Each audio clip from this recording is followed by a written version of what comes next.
Ya, selamat pagi Bapak Ibu semua.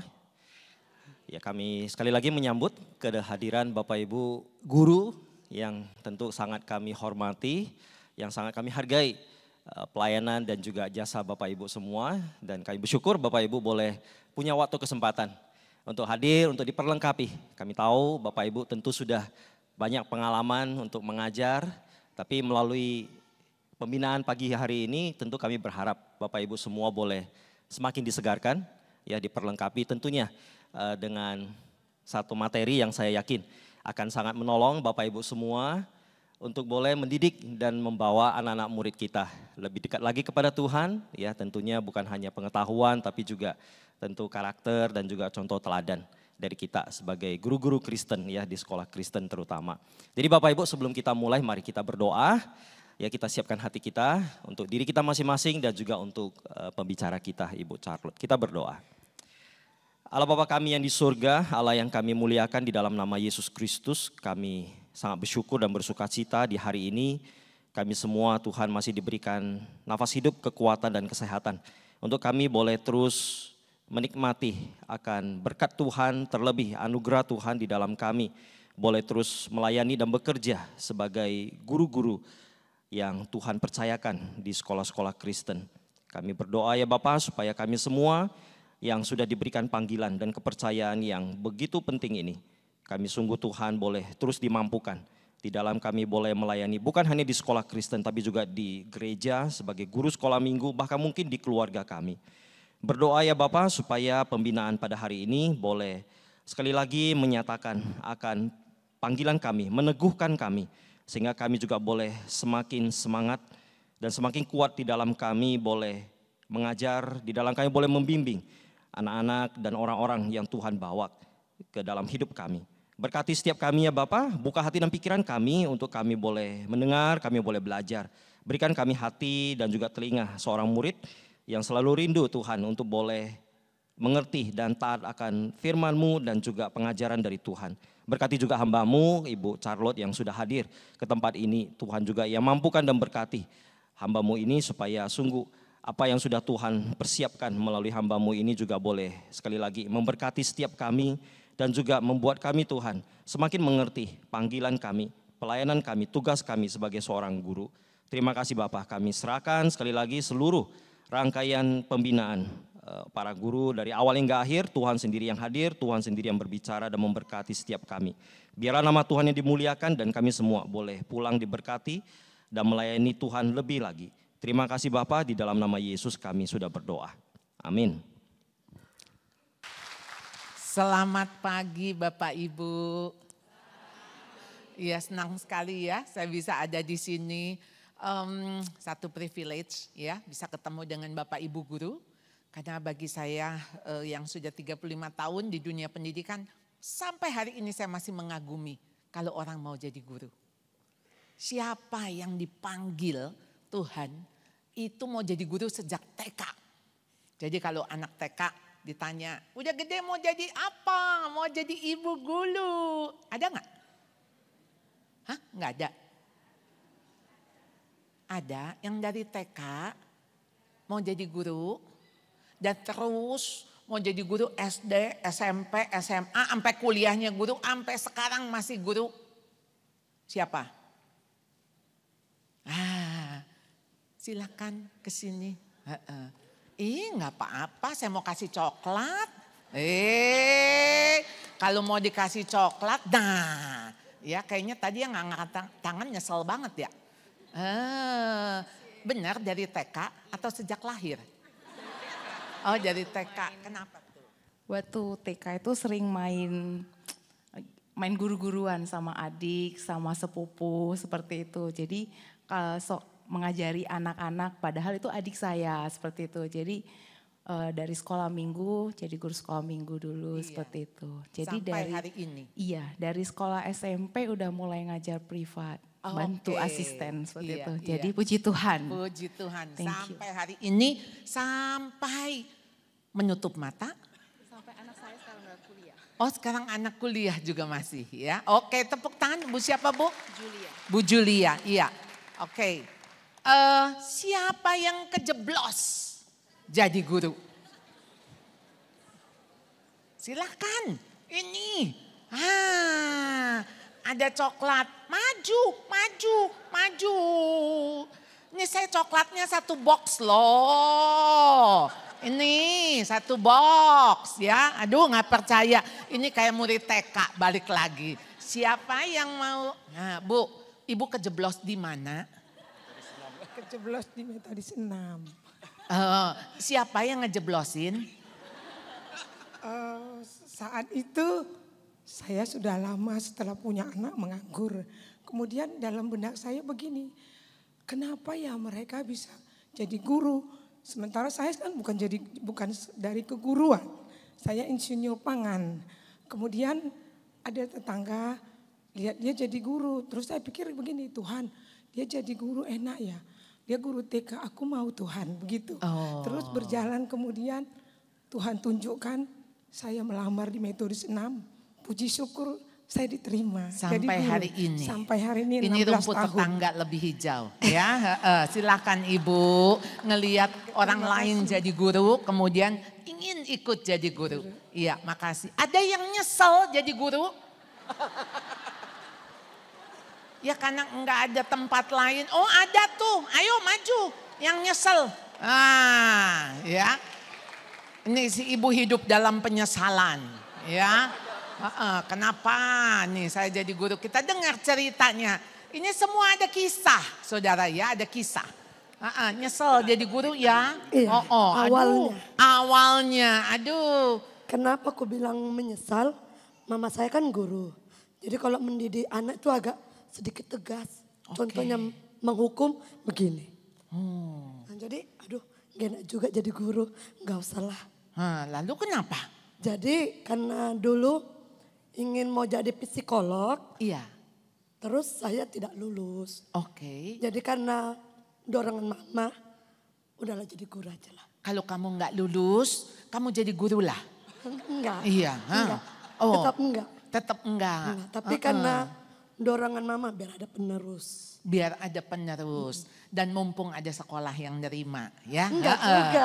Enggak juga. Enggak, jadi, sampai hari ini masih nyesel enggak? Kalau dibilang sih enggak nyesel. Kalau ada profesi lain yang ditawarin jadi direktur, mau? Kalau jadi direktur enggak usah. Aku pinginnya jadi psikolog.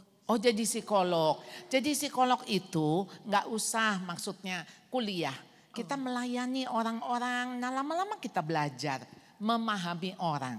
Karena kita ini kalau psikolog mempelajari ilmu manusia. Nah jadi kita berhubungan dengan manusia, kita belajar. Ya, sambil nanti kalau secara formal Ibu ada kesempatan, nah baru kuliah ya Bu. Tetap semangat. Iya, iya terima kasih. Saudara, ya nanti kita lanjut ya. Ini kalau enggak kita nggak masuk materi ya. Nah, jadi saudara panggilan menjadi guru saudara.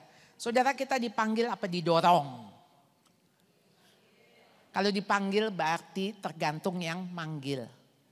Kalau masih dipanggil ya udah kita taat. Kalau didorong, sorry siapa yang mendorong? Apakah tadi? Ya daripada saya nganggur. Ya karena mama saya, suruh saya jadi penerus. Nah itu namanya didorong. Ya. Nah saudara kondisi sekarang saat ini. Kenapa tadi saya bilang saya masih mengagumi Bapak Ibu yang menjadi guru. Karena enggak mudah. Kita ada di tahun 2025. Ini generasi apa yang disebut yang lahir tahun ini? Beta. Beta bukan alfa. Beta. Ya. Yang dimana sangat akrab dengan AI. Akal intelijensi. Ya. AI. Ya. Ngobrolnya sama AI, sama ChatGPT.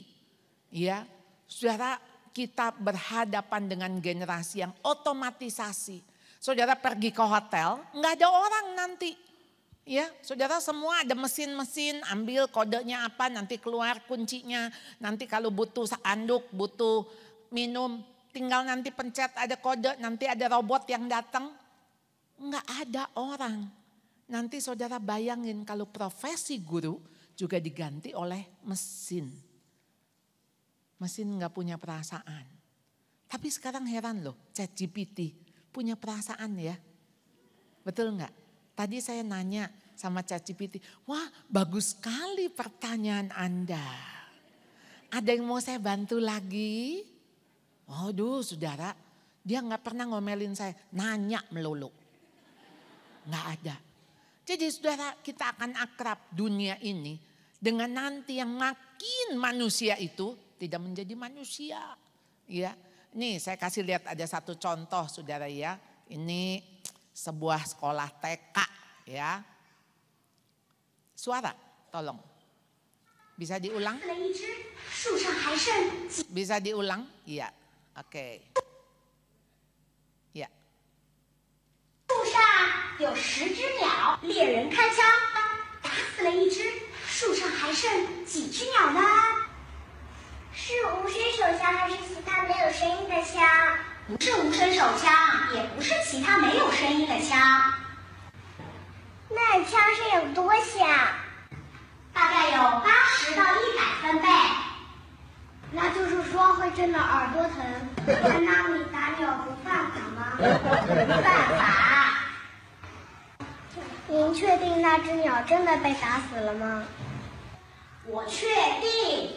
拜托，你只需要告诉我还剩几只鸟就行了。OK。鸟里有没有笼子？没有。其中有没有那种智力有问题的，就像那种听到枪声都不知道飞走的那种鸟？没有，它们的智商都在200以上。有没有关在笼子里？没有。有没有残疾或饿得飞不动的鸟？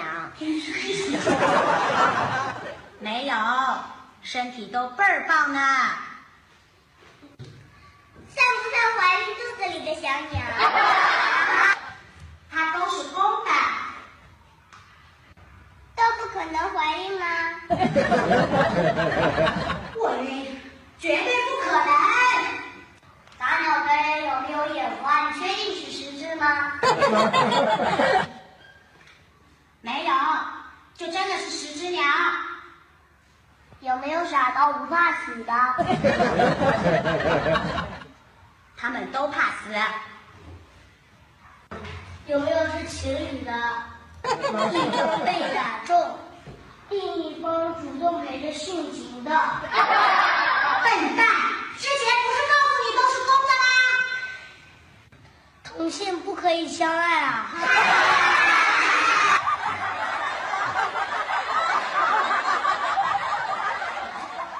10只鸟的性取向都很正常。会不会1射2鸟呢？不会。会不会1枪打3呢？不会。4呢？更不会。5呢？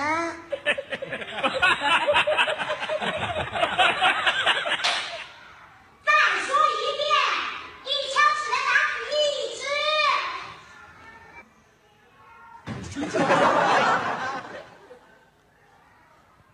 10只鸟都是自由飞行的吗？它们听到枪声，惊慌失措的起飞的时候，互相碰撞会不会撞到了一起？不会，它们都是自由活动的。如果你的话没有骗人的话，打死的鸟如果没掉下去，挂在了树上，树上还有1只；如果掉下去的树上就1只不剩了。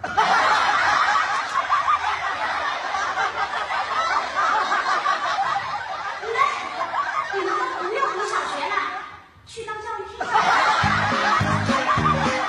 Ini guru frustasi ya saudara ya. Ini guru zaman nanti itu kayak gitu saudara. Pertanyaan sederhana itu sangat ngejelimet buat anak-anak. Tahun 69, kita jadi guru masih enak ya. Karena apa? Murid dapat jelek, orang tuanya yang ikut marahin anak.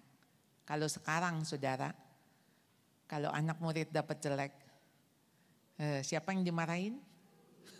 Oh iya, bukan cuman gurunya, besok datang ibunya, bapaknya, kakeknya, neneknya, pengacaranya. Ya, wah saudara, sekarang itu jauh lebih rumit. Itu yang kita hadapin ya. Jadi saudara, paradoks ya, kurang diminati. Jadi guru, guru apa? TK, TK. Ya. Jadi kita lihat, tapi ya semua sekolah butuh guru. Kurang dihargai tapi dituntut profesional. Lalu dianggap sepele, namun dituntut dedikasi, integritas yang tinggi. Dianggap sebelah mata, namun pekerjaan mulia. Boleh ada, boleh enggak. Namun sangat mempengaruhi kualitas bangsa, bukan? Dan kita tahu ini Indonesia masih terus bergelut saudara. Dengan pendidikan di Indonesia. Ganti menteri, ganti kurikulum. Ya, sekarang deep learning. Oke, saudara nanti silahkan kalau mau foto ya. Tapi jangan rekam saudara, nggak usah direkam ya. Saudara saya kasih lihat saudara ya. Ini ada satu lembar ya 50 ribuan. Saudara ya, licin ya. Saya berusaha di dompet duit saya licin. Tadi saya cari yang lebih gede, nggak ada. Yang paling besar ini nih ya. Nah saudara, ini kalau saya remes-remes ya. Waduh, ini tadinya licin banget, sekarang jadi remes-remes saudara. Masih ada yang mau nggak? Oh mau. Ini kalau saya injek-injek saudara, injek. Mau? Mana yang mau? Sini. Sini dong. Nah, mau ya? Nggak apa-apa, memang saya ngasih. Iya, sekarang abis saya kasih, ibu lihat, ibu kasih ke siapa lagi? Nah, siapa yang membutuhkan? Siapa yang ibu lihat coba? Paling membutuhkan, yang mukanya paling kesian.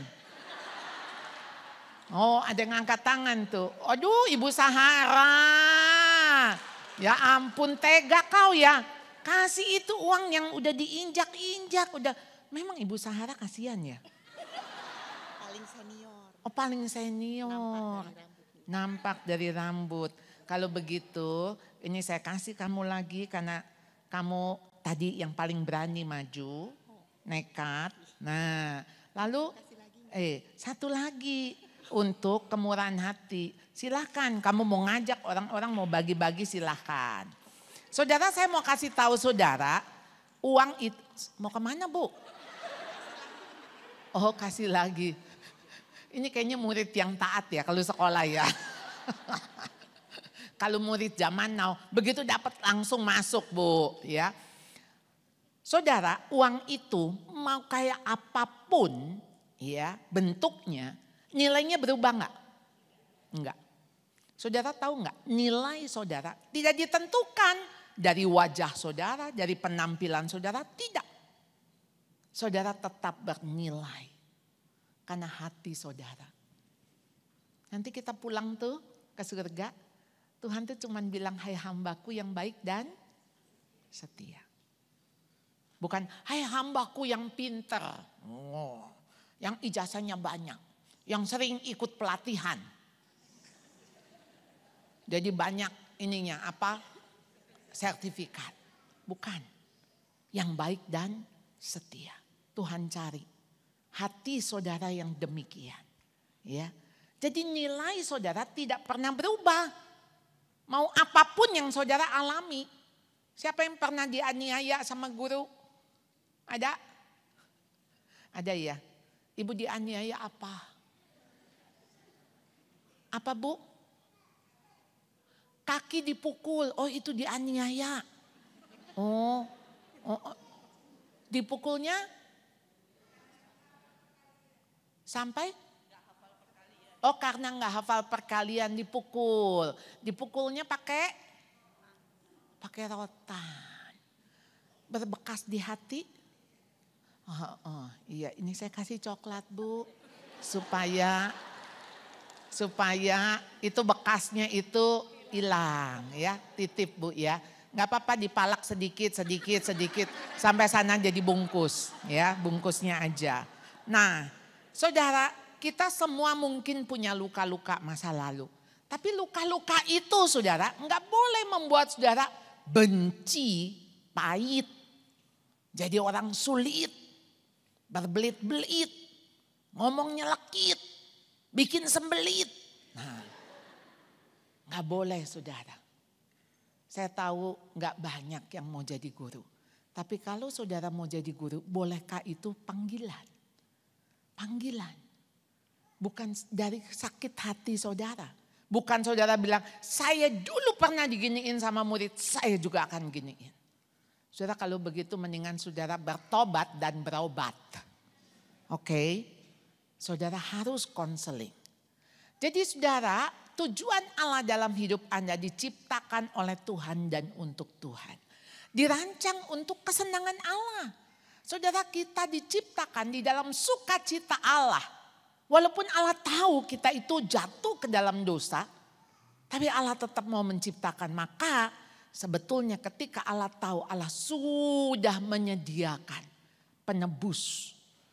Supaya kita yang sudah jatuh, kita berdosa, kita yang hilang, kita akan ditemukan. Kita dibentuk menjadi keluarga Allah. Dan diciptakan serupa dengan Kristus. Kita diciptakan sesuai dengan gambar dan rupa Allah. Dan kita nantinya akan kembali menjadi gambaran anaknya itu serupa Kristus. Dibentuk untuk melayani Allah. Berarti ada gunanya karena diciptakan untuk sebuah misi. Walaupun mission impossible. Saudara saya nggak tahu bagaimana lika-liku saudara. Saya nggak pernah kepikir saya jadi guru. Sama kayak ibu yang tadi, saya juga kepinginnya psikologi. Karena waktu SD kayaknya teman-teman suka curhat, SMP, SMA. Udah kuliah daftar psikologi, nggak diterima. Sama bu, saya juga nggak diterima. Saya pikir udah kuliah kedokteran atau kuliah psikologi dan harus negeri. Karena saya tidak mampu bayar. Nggak diterima, ada satu channel yaitu IKIP. IKIP Jakarta. Nah, saudara dulu namanya IKIP. Ya, berarti saudara tahulah kira-kira saya lahir tahun berapa ya. Tahun 60-an ya. Baby boomers. Nah di IKIP itu ada jurusan psikologi pendidikan. Saya pikir ya sudahlah. Toh ada psikologinya. Kecemplunglah setelah itu di sekolah. Dan sekarang saya baru tahu kenapa Tuhan buat saya masuk ke IKIP. Karena kalau saya diterima di UI saat itu, saya gak kepikiran untuk ada di sekolah. Memang tidak pernah terpikir. Saudara tanpa saudara sadar, ini semua ada belokan-belokan yang Tuhan pimpin untuk sebuah misi. Jadi saudara hidup saudara itu pasti ada maksud, ada tujuan. Ya. Oleh karena itu goal hidup kita saudara bukan soal having. Sekarang anak TK kalau ditanya mau jadi apa? Jadi orang kaya. Oh, jadi orang kaya. Having. Oh saya mau jadi guru karena supaya saya terhormat. Itu having. Atau saya mau jadi guru karena saya mau menolong anak-anak supaya bisa pintar-pintar. Itu doing. Begitu anak-anaknya bodoh-bodoh, saudara frustrasi. Ya, tapi saudara menjadi guru karena being. Saudara mau situasi kayak apapun, saudara tetap jadi guru. Dimanapun saudara jadi guru. Mau itu ada di pantai, mau ada di gunung, mau ada di pasar, mau ada di sekolah. Being itu melekat pada diri saudara yaitu jadi guru. Oleh karena itu saudara bukan sekedar having. Oh saudara, ya saya ngajar begini saya profesional dong. Siapa yang mau gaji saya lebih tinggi, saya pindah aja. Profesional. Apalagi kalau saya pikir, oh saya doing, saya udah lakukan nih dengan segenap hati. Tapi saudara begitu saudara being, maukah itu justru jadi penyembahan saudara. Devotional saudara kepada Tuhan. Yang memanggil. Karena Tuhan itu milih. Dan saudara terpilih. Sadar enggak saudara dipilih? Dipilih ya. Jadi saudara calling itu akan berkaitan dengan capacity. Saudara akan diberikan kapasitas. Bisa jadi guru. Ya. Jadi saudara yang gak terpanggil jadi guru mestinya sih saudara pikirin. Karena yang menderita bukan saudara, murid-murid. Ya, kebayang ada guru, saya dulu zaman dulu nih SMP, itu sampai kita kasih nama Tante Pithecanthropus erectus. Ya, karena wajahnya kayak fosil. Oh sadis banget deh kita ya manggilnya ya. Kenapa saudara? Karena dia gak ada ekspresi. Dia kalau ngajar wajahnya datar. Anak-anak silakan buka buku. Aduh saudara, saya satu-satunya sekolah dapat merah, yaitu pelajaran dia. Pelajarannya administrasi. Dulu tuh ada pelajaran namanya administrasi. Dapat 5. Saya gak suka pelajarannya karena saya gak suka gurunya. Gurunya kalau ngomong kayak ke tembok. Saudara, kalau saudara gak dipanggil, saudara tahu gak punya kapasitas itu, please guru jangan jadi tempat pelarian. Iya. Ayo saudara tanya Tuhan, apakah memang saudara dipanggil jadi guru? Kalau gak dipanggil, saudara datang ke kepala sekolah. Pak, Bu, ini kayaknya saya gak terpanggil. Karena selama ini anak-anak murid-murid cuman jadi tumpahan kekecewaan saya. Wah saudara, hati-hati saudara, karena saudara harus bertanggung jawab. Alkitab sendiri berkata, jangan mau engkau jadi guru. Karena engkau akan menyesatkan anak-anak itu. Anak-anak yang tadinya suka pelajaran itu sekarang jadi benci pelajaran itu seumur hidup. Ngeri sekali saudara. Kalau dia benci pelajaran itu seumur hidup. Padahal Tuhan memanggil dia untuk sesuai dengan pelajaran itu saudara ya yang saudara ajar. Ada compassion, belas kasihan saudara. Di dalamnya pasti ada passion yang akan mendorong. Komitmen. Ya, saudara saya pikir-pikir ya kalau saya ditawarin jaga toko. Apalagi kalau tokonya sepi. Tapi gajinya gede. Kayaknya saya tetap mau jadi guru loh. Buat apa jaga toko, saudara diam-diam lalu gak boleh kemana-mana. Ya, tokonya sepi pula, dikasih gaji gede juga gak bisa saya. Kenapa saudara? Akan menyiksa. Gak sesuai dengan panggilan. Dan ada karakter. Saudara begitu jadi guru pasti karakter saudara mengikuti saudara. Maka di sini ketika saya sepintas saya ngeliat nih guru-guru. Ini kan modelnya mirip-mirip ya. Kayaknya di kepala ada tulisan guru. Iya gak sih? Iya. Saudara emang gak dipanggil jadi apa misalnya. Yang kalau jalan di catwalk tuh apa ya? Jadi model ya. Ini kuku panjang-panjang, warna-warni. Aduh rambut panjang ya. Enggak saudara, atau ribet. Nanti bagaimana begitu kena ke murid. Aduh kukunya ibu patah, aduh pusing tuh ya. Ntar masih mau gendong anak, masih kita ngurusin rambut. Padahal anak nangis jambakin rambut kita. Jangan ini rambut ibu nih sebagian. Ini rambut apa yang kalau ditempel-tempel tuh. Extend, ada extension. Aduh copot extensionnya ibu. Udah repot kita ya. Kalau kita jadi guru ya begini. Apa adanya. Iya kan? Makanya pada polos-polos begini ya. Tapi cantik. Karena apa? Jadi guru sebetulnya inner. Innernya bukan outernya. Saya tuh punya guru kepala sekolah TK. Ya ampun dia kalau lewat udah kayak punya magnet. Murid-murid, Ibu Naomi, Ibu Naomi. Padahal itu guru ya, maksud bukan guru cantik gitu ya. Bukan, tapi innernya itu tuh kayak ada magnet. Saya lewat nggak dipanggil-panggil. Ya, siapa? Lain saudara ya. Jadi saudara ada karis, yang kelima. Ada kasih karunia, saudara punya yang lain tapi saudara gak diberikan kasih karunia oleh Allah. Gak ada grace, wah saudara gak bisa jadi guru. Dari mana saudara bisa mampu sampai hari ini bertahan. Karena ada kasih karunia Allah yang sudah memampukan saudara. Jadi saudara tujuan pendidikan Kristen, primary-nya apa saudara? Supaya anak-anak yang kita didik itu mengalami perjumpaan dengan penciptanya. Anak kenal penciptanya. Kenapa saudara? Karena dia diciptakan untuk tujuannya memuliakan Allah, melayani Allah. Sehingga saudara, apa yang perlu dibentuk oleh sekolah itu karakter. Karakter saudara. Buat apa saudara bikin anak pintar tapi sombong? Buat apa dia pintar, dia terkenal tapi dia egois? Ngeri sekali bukan? Semua itu yang penipu-penipu itu pasti pintar. Nggak ada penipu bodoh. Udah keburu ditipu dia. Sama yang dia mau tipu. Jadi saudara, ayo kita harus memikirkan lagi calling kita. Jadi bukan sekedar pencapaian, karena bukan proses having yang kita mau tuju, yaitu proses being. Not being kita sendiri, tapi murid juga being. Jadi bukan angka, bukan skor yang kita kejar, tapi value. Dan bukan kuantitas jumlah. Wah, kamu ini berapa yang kamu capai, berapa yang kamu gapai. Saudara, bukan soal kuantitas tapi kualitas.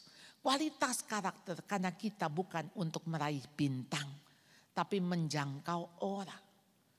Saudara, kalau pikirkan ini saudara. Saudara, saya di Atalia kami sangat menekankan karakter. Dan orang tua sering salah paham dengan ini.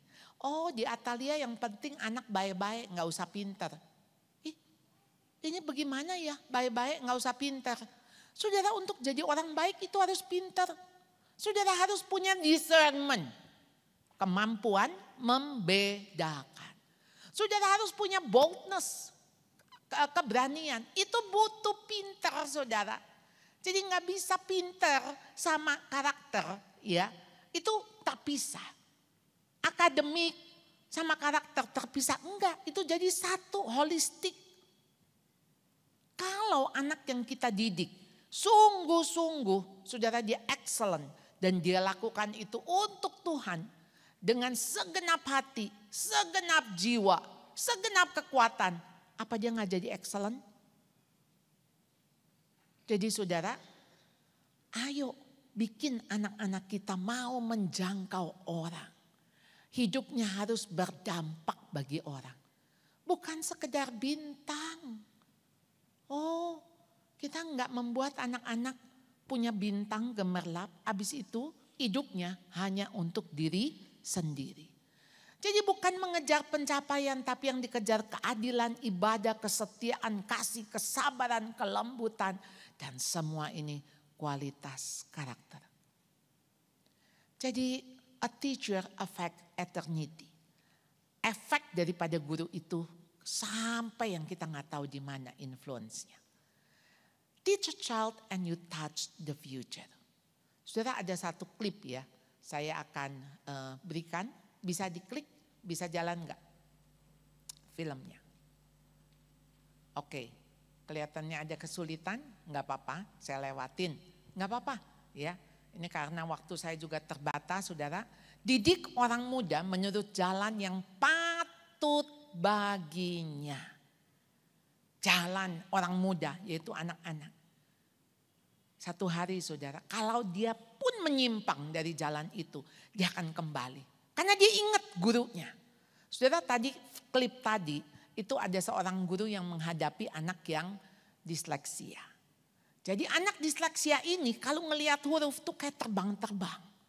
Gak bisa punya konsentrasi yang baik. Jadi temennya sebel. Karena mengganggu.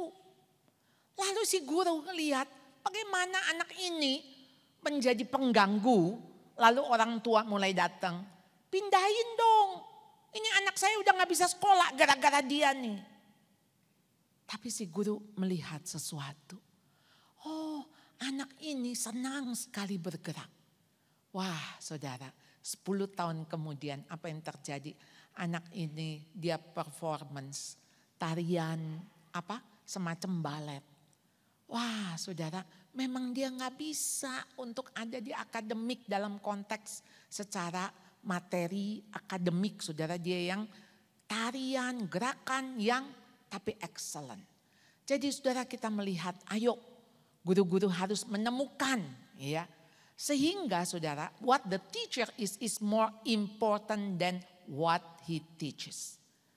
Jadi guru tuh, being teacher itu lebih penting daripada apa yang kita ajarkan dan apa yang kita kerjakan. Jauh lebih penting diri kita.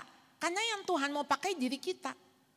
Kalau cuman ilmunya mah pakai aja mesin. Sekarang tanya ChatGPT. Apa yang dia nggak tahu, apa yang dia nggak bisa jawab. Semua dia jawab. Nggak penting kalau hanya untuk pengetahuan. Justru kehadiran saudara, diri saudara jauh lebih penting. Maka tadi kembali lagi, saya harus katakan, kalau Anda bergumul dengan panggilan saudara, saudara pikirkan.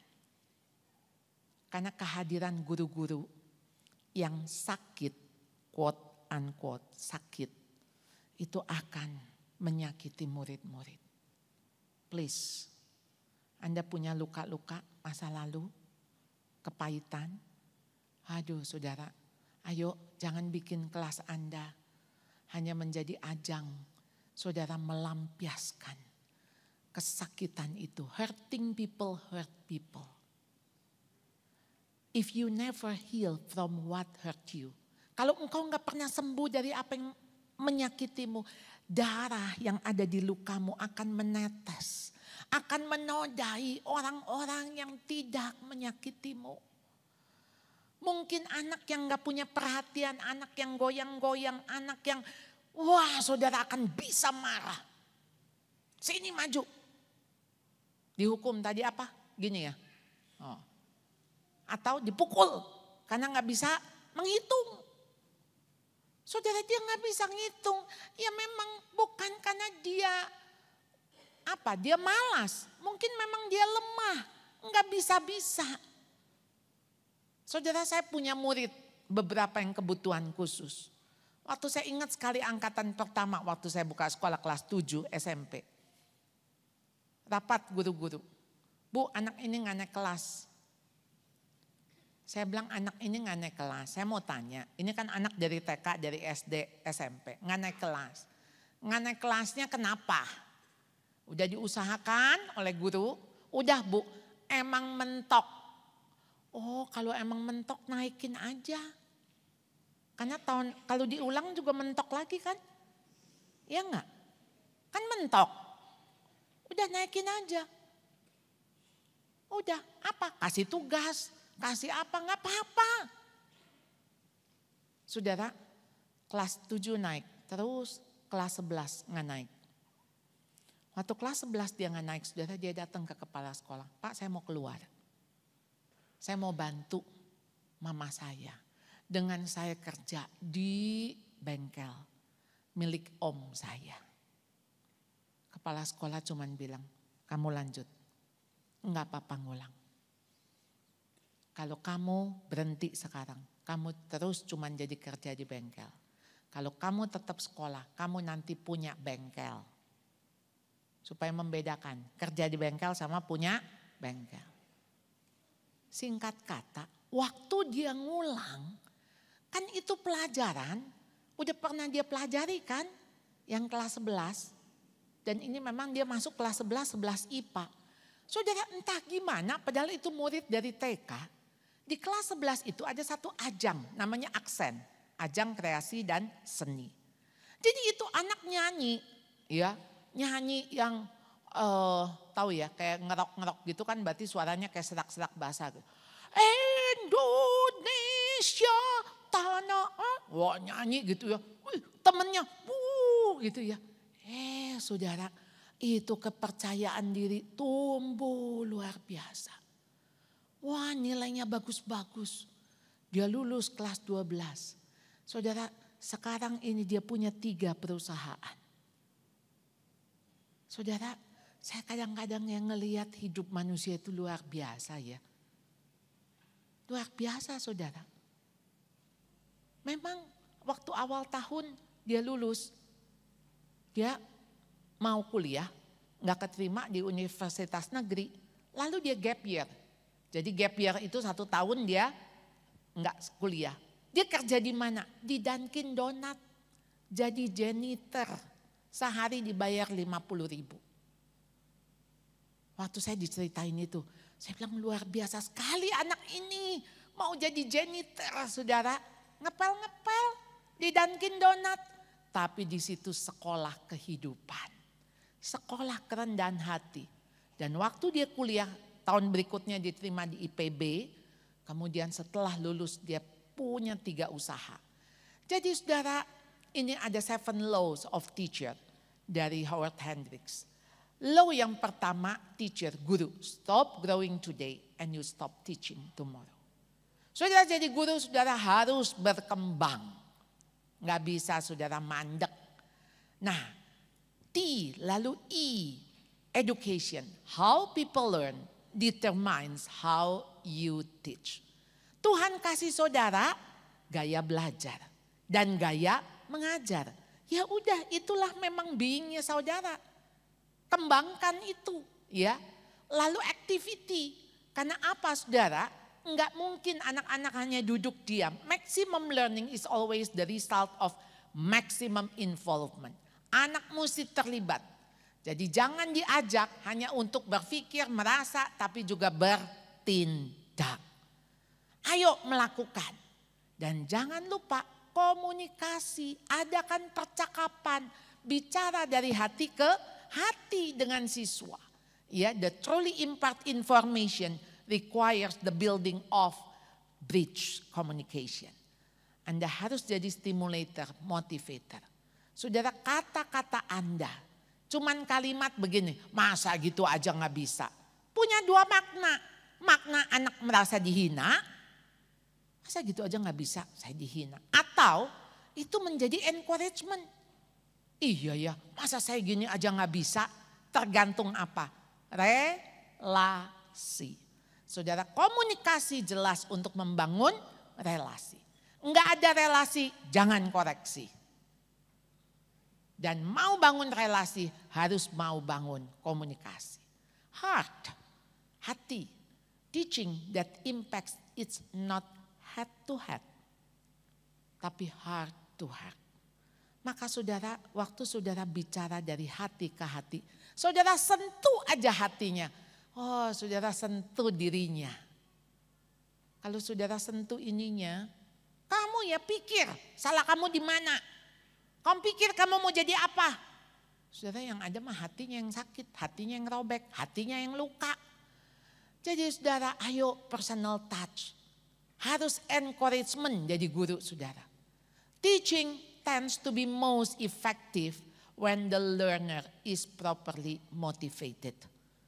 Anda motivasi dengan apa saudara? Kata-kata saudara, personal touching. Ya. Ayo saudara, tiap anak itu butuh sentuhan. Butuh sentuhan. Satu hari saudara ada orang tua datang ke saya. Itu waktu itu anaknya SMA. Dia bilang, Bu, waktu kelas 9, saya tuh sebetulnya hampir bunuh diri. Oh, kenapa Bu? Satu malam saya tahu suami saya selingkuh. Jam 1 pagi kami tengkar-tengkar. Saya mau pikir mati aja, saya mati aja. Waktu itu hujan.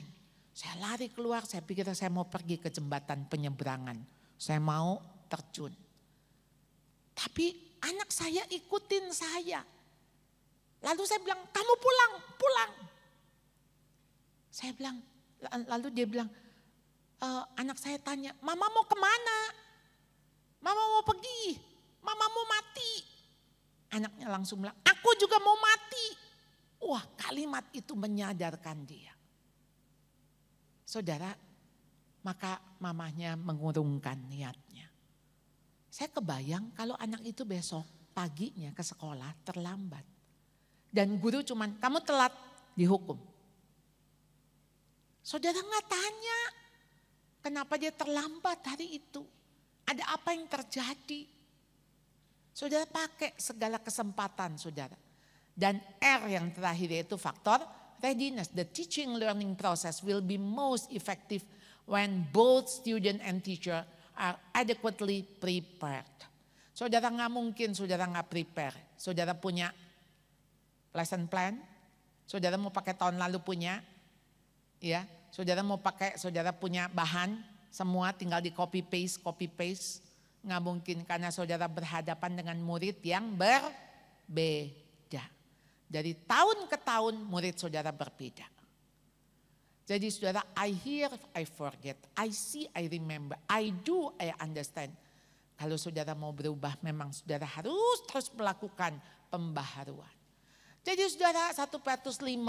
Ini saya senang sekali dengan ayat ini saudara. Ketika Tuhan sebagai gembala kita, dia mengatakan gembalakan kawanan domba Allah yang ada padamu. Jangan dengan paksa. Maka saudara terpaksa tadi itu yang saudara harus gumulin. Saudara terpaksa enggak. Tapi dengan sukarela. Di dalam sukarela pasti ada sukacita. Tapi enggak boleh suka-suka. Jadi saudara sesuai dengan kehendak Allah. Jangan karena mau cari keuntungan. Tapi dengan pengabdian diri. Jangan kamu berbuat seolah-olah kamu mau memerintah atas mereka yang dipercayakan kepadamu. Tapi hendaklah kamu menjadi teladan bagi kawanan domba itu. Maka kamu apabila gembala agung itu datang. Saudara, kita punya gembala agung, kita juga digembalakan oleh sang gembala agung. Maka kamu akan menerima mahkota kemuliaan yang tidak dapat layu. Saudara, perintah Tuhan jelas, gembalakan kawanan domba Allah. Bukan domba kita, bukan milik kita, tapi milik Allah yang dipercayakan. Oleh karena itu dia berjanji, maka satu hari gembala agung itu akan datang dan akan menilai semua perbuatan kita. Dia akan memberi mahkota kemuliaan yang tidak dapat layu. Sehingga saudara, guru ya adalah gembala yang digembalakan. Saudara, kalau enggak mengalami penggembalaan Tuhan, saya khawatir saudara lama-lama saudara lelah. Sekalipun tadi kita nyanyinya jangan lelah. Jangan-jangan saudara dalam hati memang lelah. Bekerja di ladangnya Tuhan pasti lelah. Iyalah, siapa yang enggak lelah saudara? Kita bagus enggak dipuji. Jelek sedikit dikritik, dimarahin, ditegur.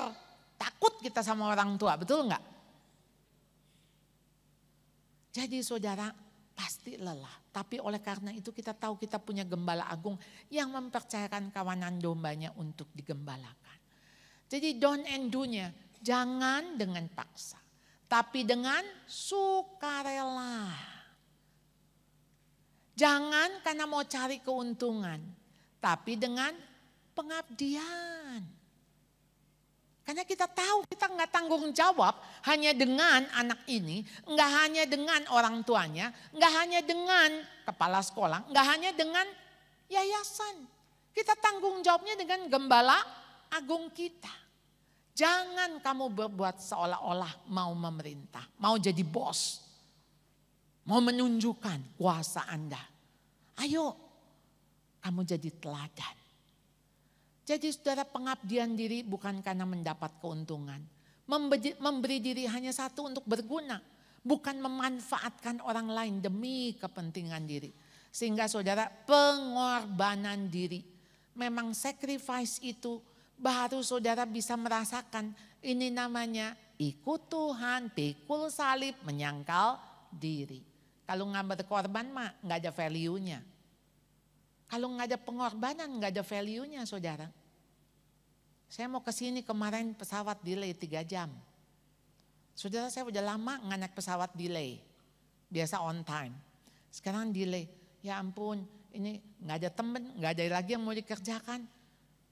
Tapi saya pikir ya, saya mau pergi melayani tapi nggak mau sacrifice. Kayaknya nothing deh. Nggak ada artinya saudara. Ya memang itu harga yang harus dibayar. Dan enggak apa-apa. Karena Tuhan udah lebih dulu melayani kita. Kita tuh kalau bisa kepake, aduh puji Tuhan. Puji syukur, bisa kepake. Betul enggak? Jadi saudara, the mediocre teachers tell. The good teachers explain. But the superior teachers demonstrate it. The great teacher inspires. Saudara mau jadi guru yang apa? Guru yang biasa-biasa? Ya cuman ngajar, ya gitu. Besok ngajar pulang, besok lagi ngajar pulang, ya gitulah. Udah berapa tahun, 10 tahun. Apa kesannya? Nggak ada. Ya gitulah Bu, anak-anak sekarang susah, capek jadi guru. Saya kalau ada profesi lain saya mau ganti. Ini selama nggak ada ya udahlah dijalanin. Saudara, hidup saudara terus seperti itu, nggak ada maknanya. Jadi saudara, ini Thomas Alva Edison ya.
Saudara tahu cerita ini?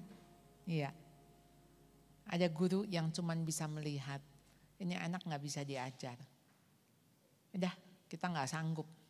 Keluarin aja. Pulangin. Tapi ada seorang mama yang melihat anak. Anak ini jenius.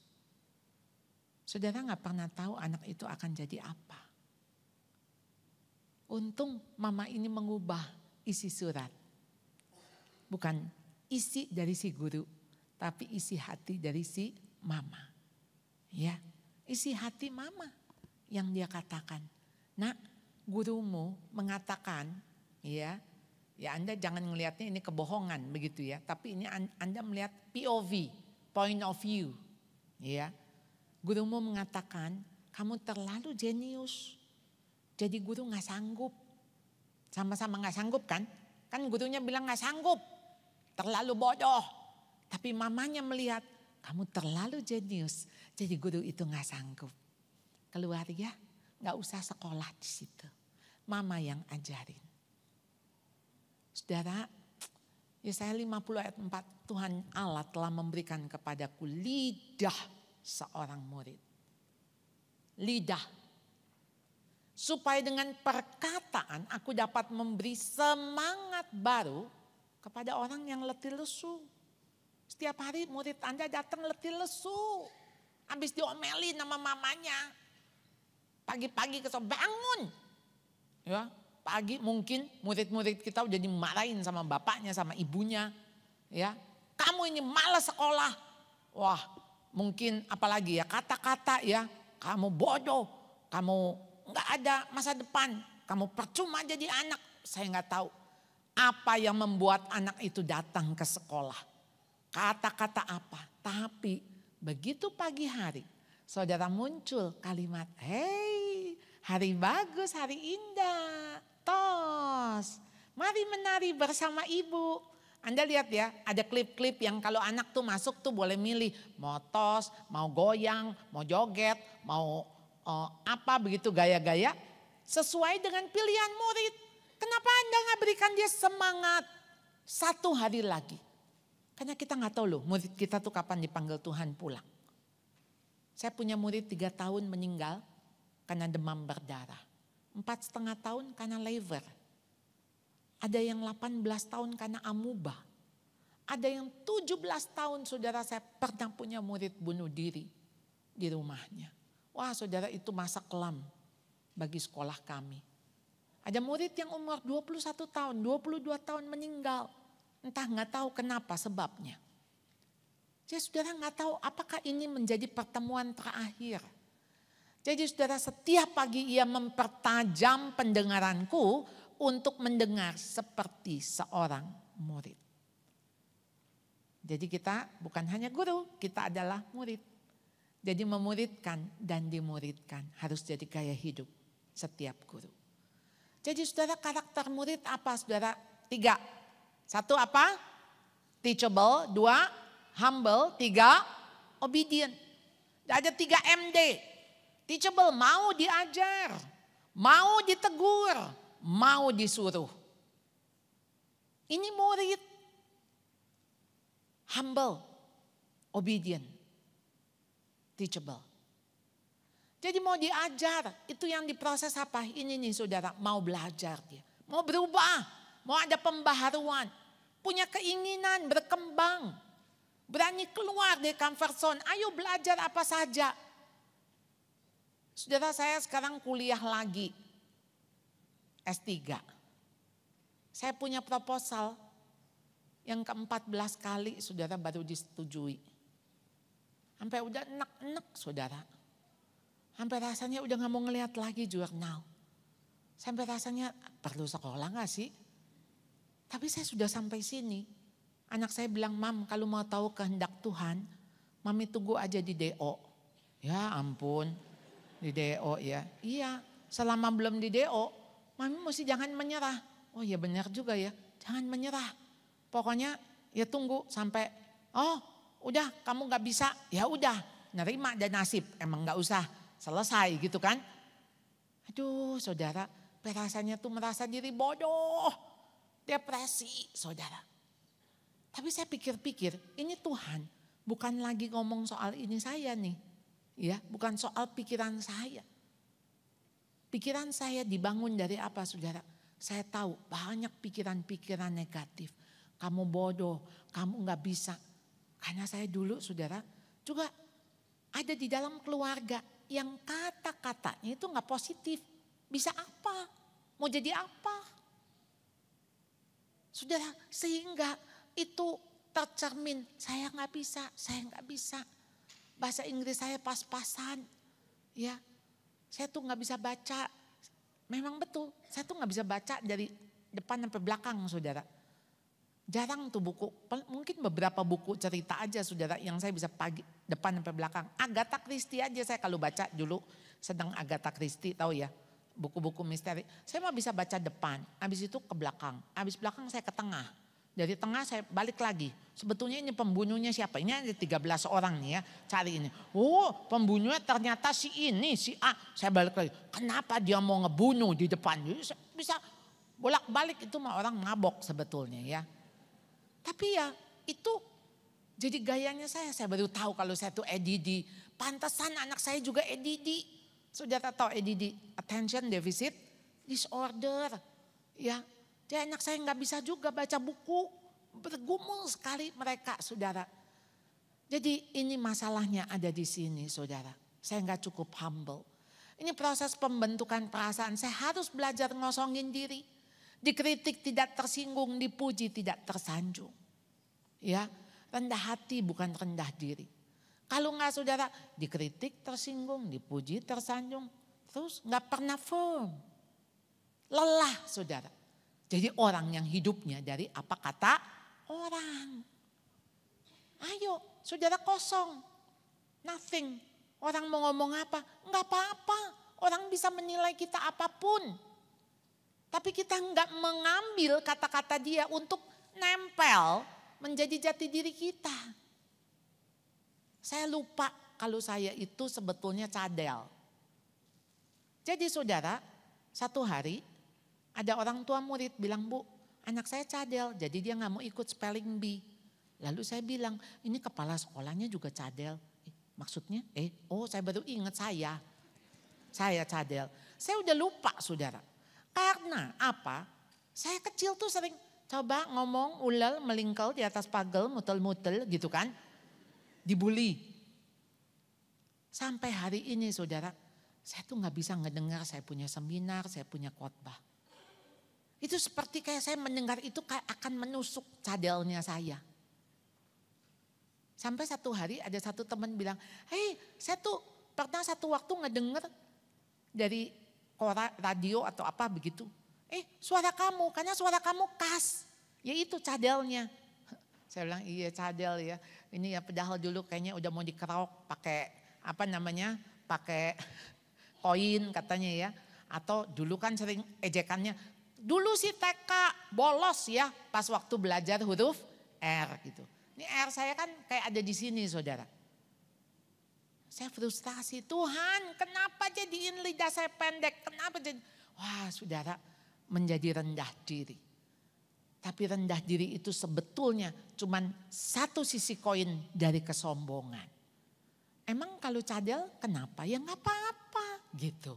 Sebenarnya nggak apa-apa saudara. Begitu kita kosong, begitu kita zero, begitu kita nol, nggak ada sesuatu yang bisa merendahkan kita karena kita udah di titik rendah. Nggak ada yang bisa nendang kita lagi untuk kita ada di titik rendah. Yang ketiga, obedient, mau disuruh. Ini masalah kehendak. Mau nggak kita menanggalkan hak? Rela diri untuk tunduk. Mungkin kita punya pimpinan yang kita pikir, aduh ini pimpinan kok nggak sesuai ya yang saya harapkan. Ini pimpinan banyak keputusan nih yang nggak cocok. Kok nggak mikir? Waduh saudara please. Kalau saudara nggak rendah hati, saudara sulit sekali akan bisa tunduk.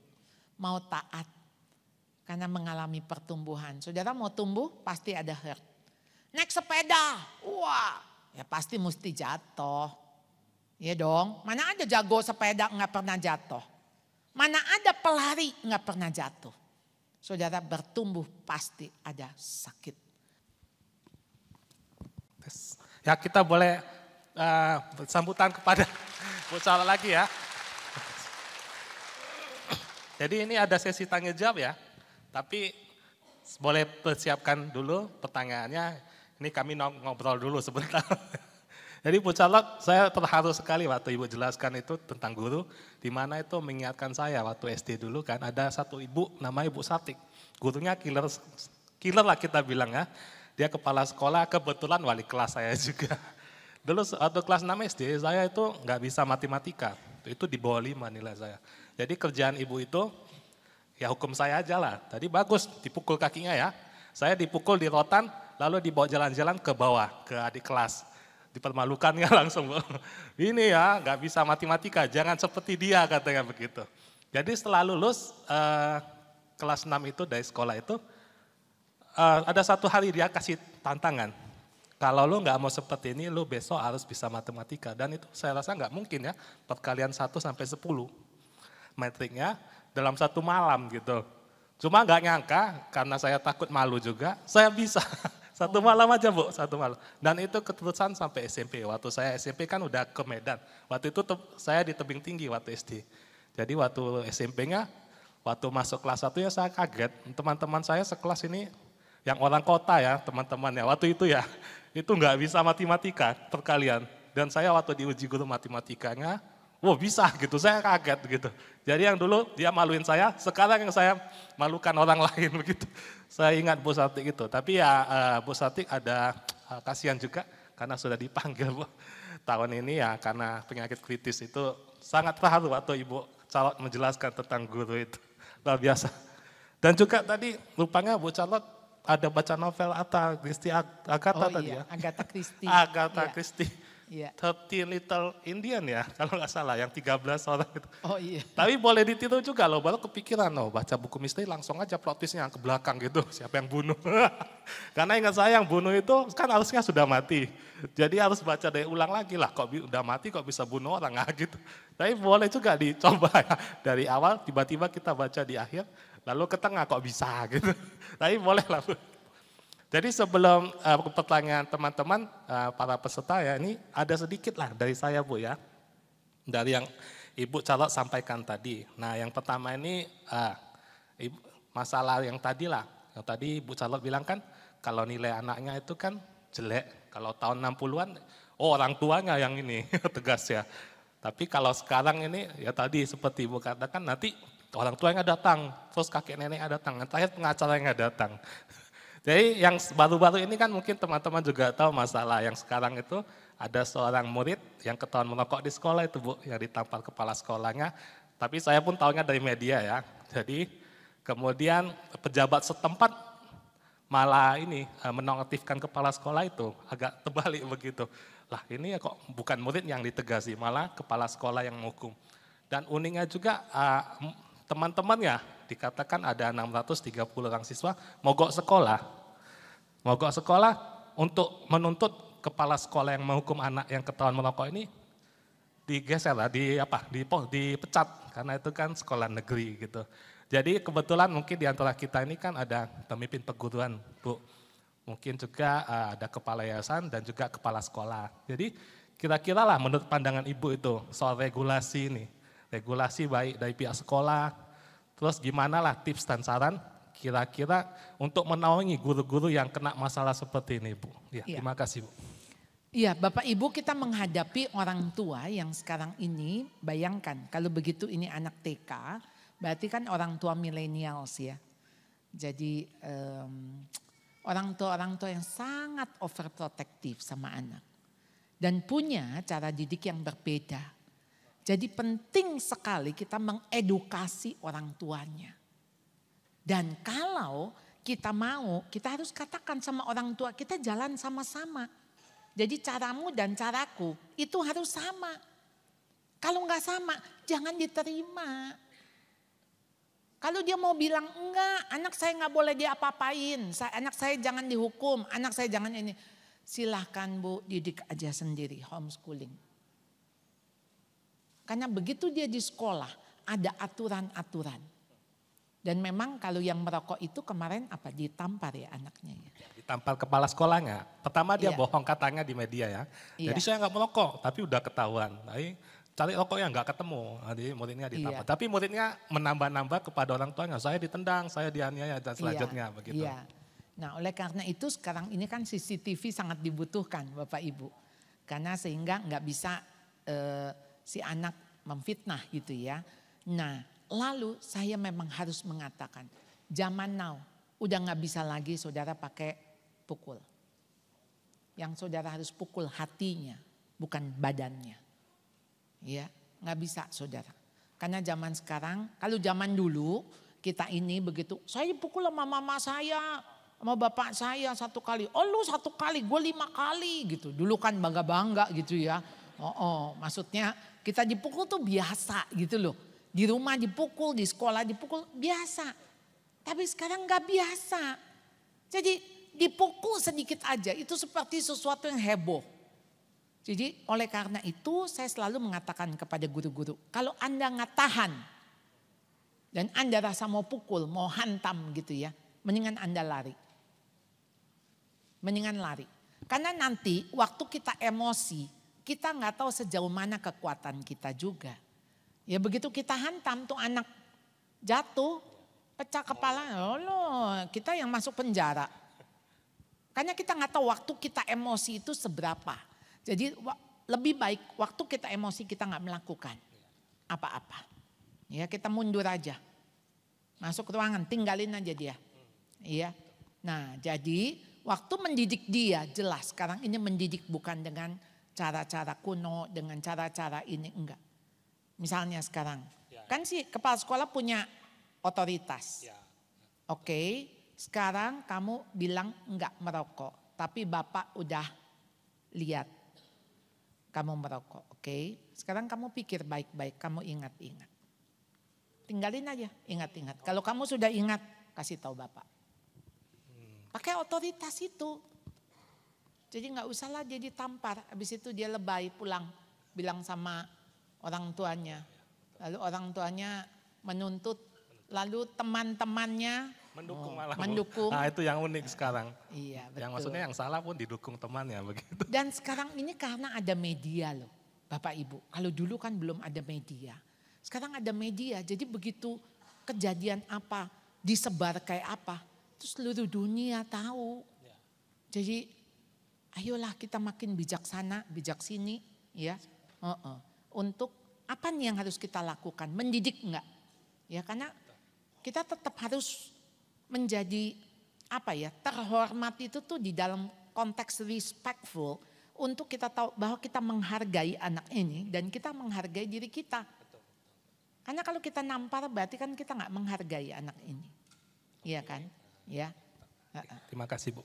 Jadi yang tadi supaya maksudnya tadi regulasinya disaring dulu ya Bu ya. Maksudnya lu Regulasi orang tua, itu orang tuanya. kita ngomongin. Nah, Oleh ya, karena itu Bapak Ibu di sekolah kami penerimaan orang tua murid baru.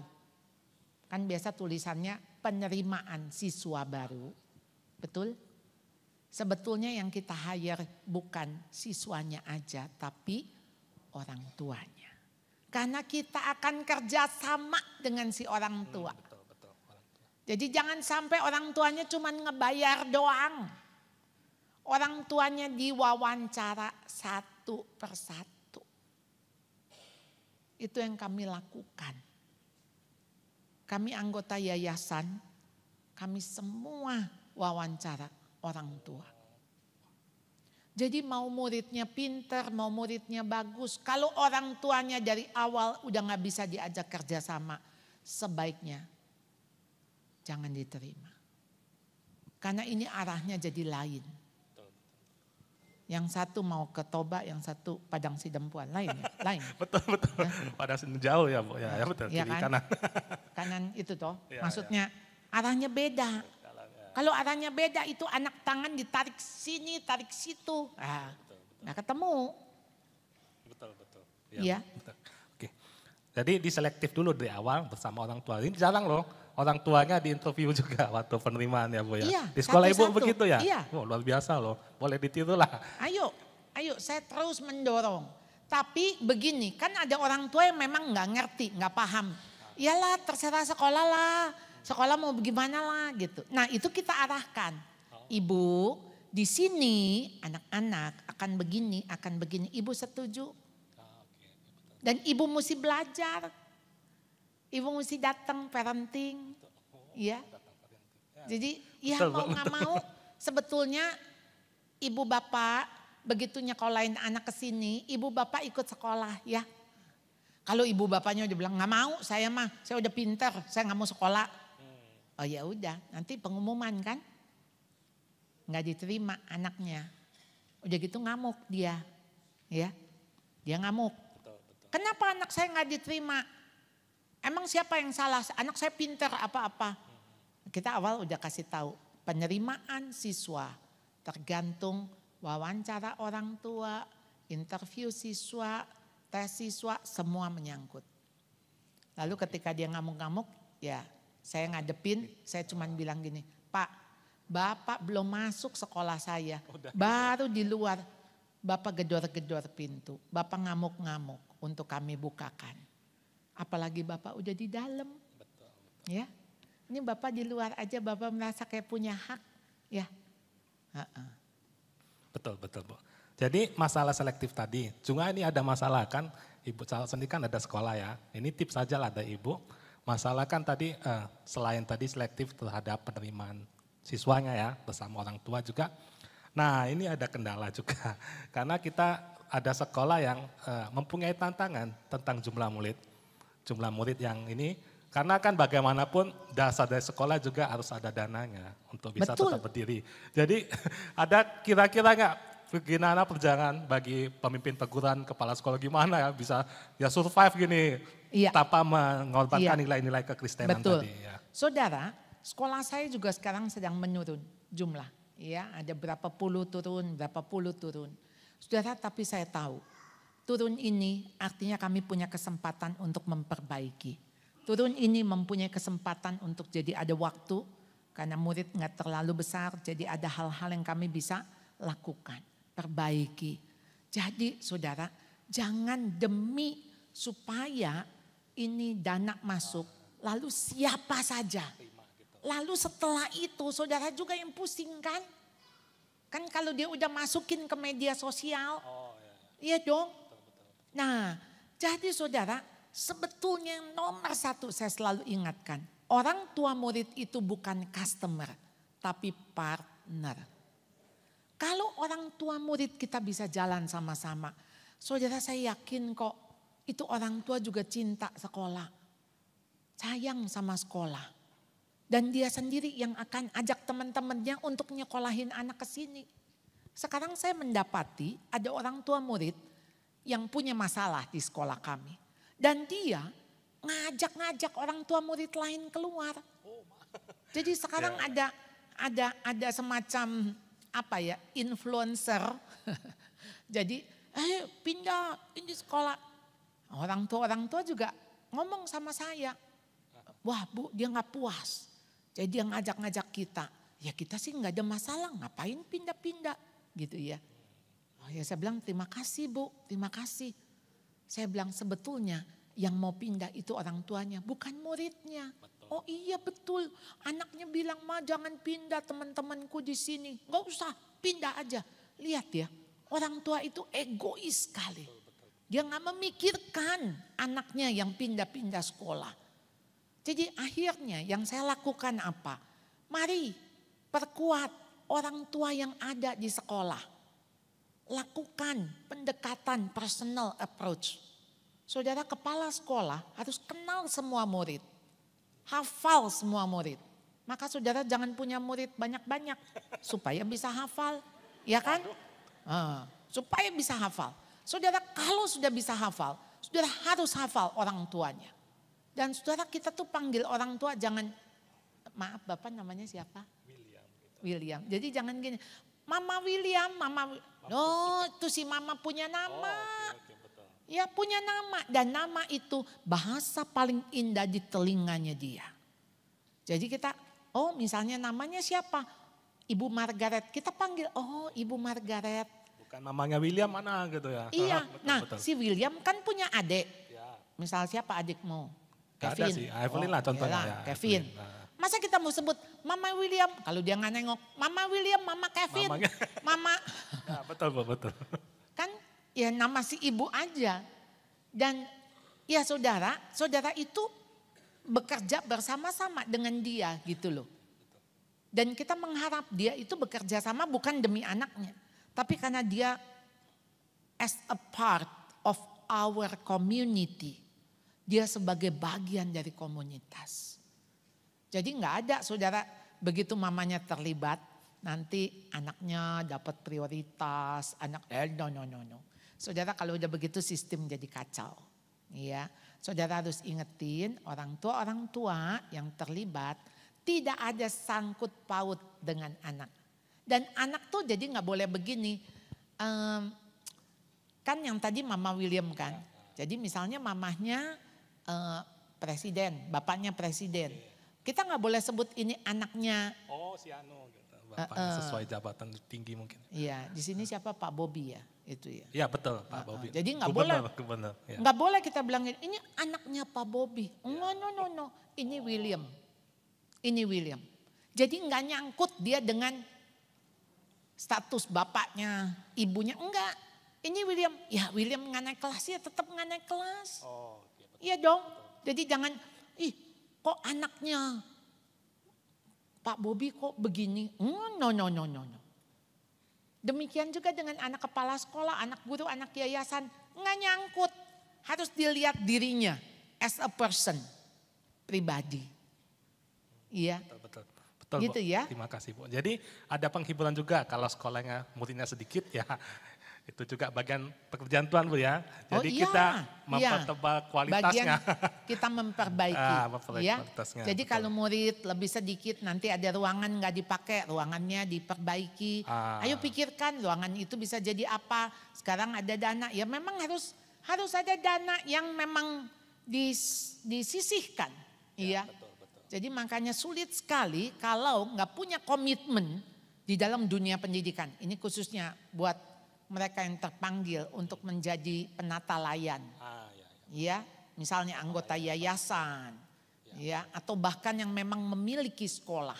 Kalau Anda melihat ini hanya sebagai sumber keuntungan, sebaiknya jangan buka sekolah. Buka itu aja ya, Indomaret apa. Ya juga ya. Betul. Ya, maksud itu udah lebih ketahuan. untung, ya. Maksudnya memang untuk bisnis. Betul. Tapi kalau sekolah jangan. Ya, karena sekolah memang untuk pendidikan. Dan pendidikan itu nggak pernah itu menjadi industri. Ya. Terima kasih Bu. Iya. Ini yang terakhir dari saya Bu ya, sebelum kita lempar ke peserta. Ini dari pihak gurunya. Ini guru kan tadi kan sudah ada testimoni, ada yang menyesal, ada yang terjebak, ada yang panggilan gitu. Tapi kadang seiring waktu, bertahun-tahun dia merasa kayaknya ini bukan profesi lagi, tapi pekerjaan. Jadi kalau guru kan profesi, dijumpa dimanapun dipanggilnya guru. Tapi pekerjaan saya harus ngantor, sakit-sakit pun harus datang, maksudnya harus ngajar gitu.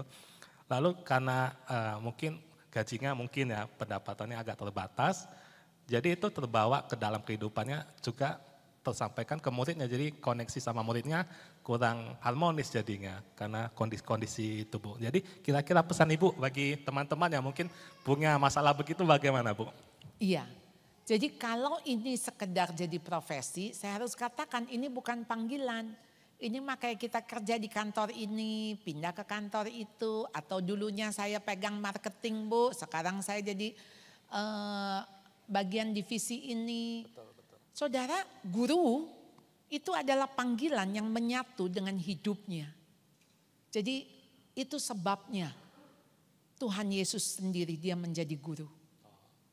Iya, waktu Tuhan bilang, aku Tuhan dan aku gurumu. Dan aku mencuci kaki murid-muridnya. Supaya apa? Murid-muridnya bisa saling mencuci kaki. Teladani aku. Dan itu dia menjadi guru tetap sampai akhir hidupnya. Dia tetap menjadi guru, maka waktu dia panggil Petrus. Petrus, apakah engkau mengasihi aku? Ya. Jadi Simon, apakah engkau mengasihi aku? Itu bagian dari dia memuridkan. Dia ingin mengembalikan Simon yang dulu, yang pernah mengasihi dia. Jadi saudara, orang tuh kalau terpanggil jadi guru, jadi bukan sekedar itu bagian yang doingnya. Bukan saya melakukan mengajar, maka saya menjadi guru. Maka being teacher itu adalah sesuatu yang menyatu. Yang saya dimanapun saya akan mendidik, saya akan memuridkan. Karena saya tahu saya juga sedang dididik, saya sedang dimuridkan oleh Tuhan. Iya, oke. Terima kasih Bu. Ini sedikit, molor sedikit Bu ya, karena pertanyaan saya makan waktu rupanya. Ini saya boleh lempar kepada teman-teman guru-guru. Jika ada pertanyaan boleh untuk ini angkat tangan ya, nanti ada tim kami yang akan memberikan mic. Boleh silakan. Apa aja boleh ya, kecuali apa makan aja siang, boleh. Makan siang hari tapi ini apa jangan itu? Tanya resep siomay. Ya. Ya, boleh? Enggak apa, jangan takut, jangan malu ya. Ada yang mau tanya? Iya. Iya. Boleh namanya panggilan pun boleh ya, dari sekolah mana ya. Selamat pagi menjelang siang Bu. Pagi, ya. Nama saya Posma Burusyahan. Saya berasal dari Sekolah Metodis 5 dan saya masih guru baru di sana. Sebelumnya saya pernah mengajar di Metodis 8. Jadi begini Bu, saya sangat tertarik dengan pernyataan Ibu. Menjadi guru itu harus dengan kata being. Karena menjadi, to be, ya kan. Jadi ketika kita menjadi guru, kita memang harus ada panggilan dari diri kita. Bukan karena salary, bukan karena honor. Maksudnya honor itu harus menjadi suatu kebanggaan.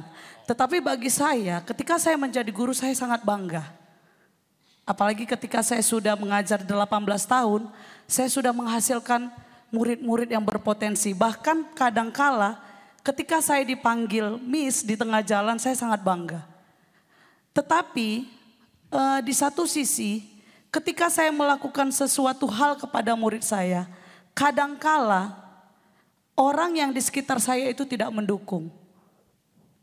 Contohnya, ketika saya melakukan suatu inovasi baru untuk murid saya, mengajar dengan menari, bernyanyi, karena bidang saya itu adalah English book. Jadi saya menjelaskan kepada murid itu bukan hanya penjelasan secara grammar, tetapi saya menjelaskan dengan bernyanyi, mengenal vocabulary dari bernyanyi. Tetapi kadangkala banyak guru-guru yang lain itu menyatakan, oh kamu itu terlalu berlebihan, tidak sesuai dengan kurikulum. Jadi kadang yang menjatuhkan kita itu adalah teman di sekitar kita. Jadi saya ingin bertanya kepada Ibu, saya meminta motivasi kepada Ibu. Bagaimana cara saya mengembangkan diri saya? Apalah yang ada di dalam diri saya ini ketika saya merasa saya itu, bagaimana ya Bu? Merasa diri saya itu terjepit sebagai seorang guru. Apalah sebagai landasan saya di dalam firman Tuhan. Terima kasih Bu. Terima kasih Kak ya. Iya. Silakan. Memang waktu kita mau maju, banyak orang juga nggak mau ikut maju, ya. Yang artinya, kok lu jadi maju sendirian, jangan terlalu berbeda lah sama kita, gitu kan, ya. Nanti lu kemajuan, kita jadi kemunduran, ya kan. Nah, tetapi sekarang waktu kita mau spirit maju, juga nggak boleh maju sendirian. Kita itu masuk, mesti ngajak maju rame-rame. Bagaimana kita rame-rame? Nah itu, influencing itu, ketika itu ada di dalam diri kita, itu tuh bisa memancar. Bisa, jadi memotivasi tuh kan mengajak. Tapi sekarang mengajak itu tuh bukan dari omongan mas. Yuk kita begini, yuk kita gini. Orang juga belum tentu mau. Udah ngajar aja capek, ngelihat murid aja udah mabok. Ini lagi pakai nyanyi, aduh gue udah, ini bisa murid gue bisa ngerti aja udah bagus gitu ya. Nah jadi sekarang kita mesti paham nih, ada teman-teman yang punya kesulitan. Jadi kalau dia punya kesulitan, bersedia nggak kita membantu? Saya kau ketemu loh cara ini. Saya ada lagu ini kayaknya cocok loh.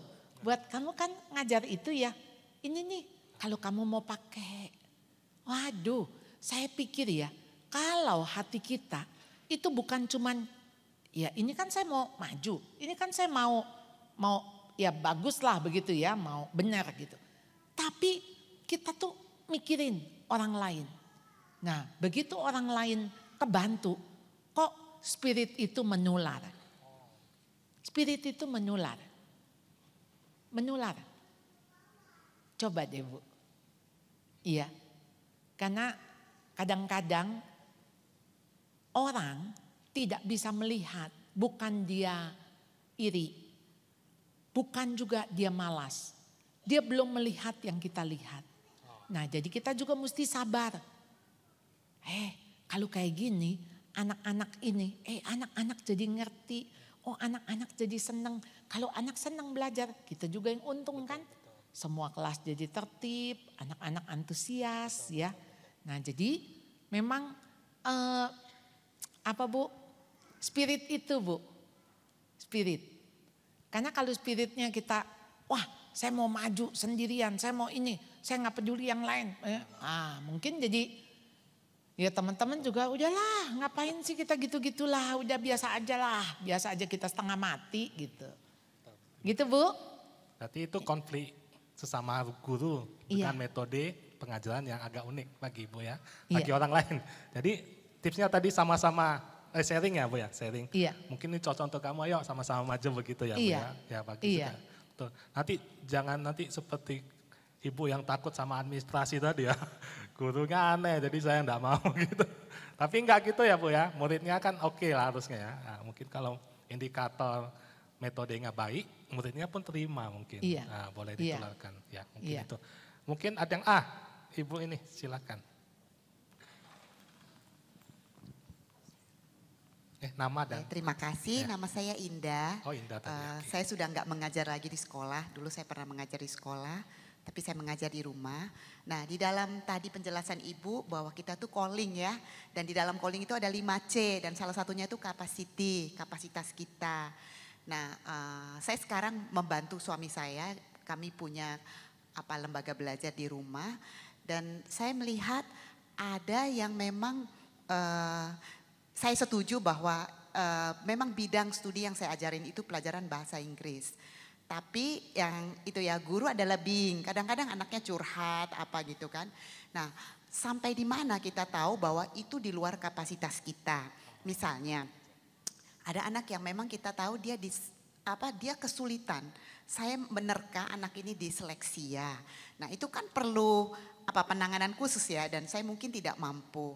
Atau ada anak remaja dia dekat misalnya dengan suami saya dan misalnya dia punya masalah misalnya kecenderungan untuk homoseksual. Nah itu kan udah masalah psikologis ya. Nah tapi karena dia merasa dekat, jadi dia bisa ngobrol nih sama kita dan dia terbuka sama kita. Nah jadi saya kadang bingung sampai di mana itu apa sudah di luar kapasitas kita. Dan pertanyaan yang kedua misalnya untuk anak-anak remaja, kadang-kadang mereka punya privacy. Nah kita ingin menolong, tapi kan kita harus memberitahu. Nah kalau kita, saya itu kadang bingung kalau kita mau membantu kita harus minta pertolongan orang lain dan ini harus diceritakan. Nah apakah itu nanti apa enggak melukai apa kepercayaan dia gitu. Kadang-kadang saya bingung dan anak-anak mungkin kan sering ngobrol ya yang kecil-kecil karena saya ngajarin kecil-kecil. Nanti dia cerita, oh papa mama tadi berantem loh, miss gini dan ya memang ada yang orang tuanya saya kenal. Jadi ya mungkin ada yang saya bisa, tapi ada yang di luar kapasitas dan saya jadi merasa, aduh saya nggak bisa bantu banyak atau kira-kira bisa ya nangkep pertanyaan saya. Oke, iya. Aja. Jadi Terima capacity di sini dimaksud kompetensi. Jadi artinya ketika sekarang kalau yang Ibu ceritakan adalah bagaimana di dalam penanganan kita sebagai guru ya mendampingi dia, iya kan?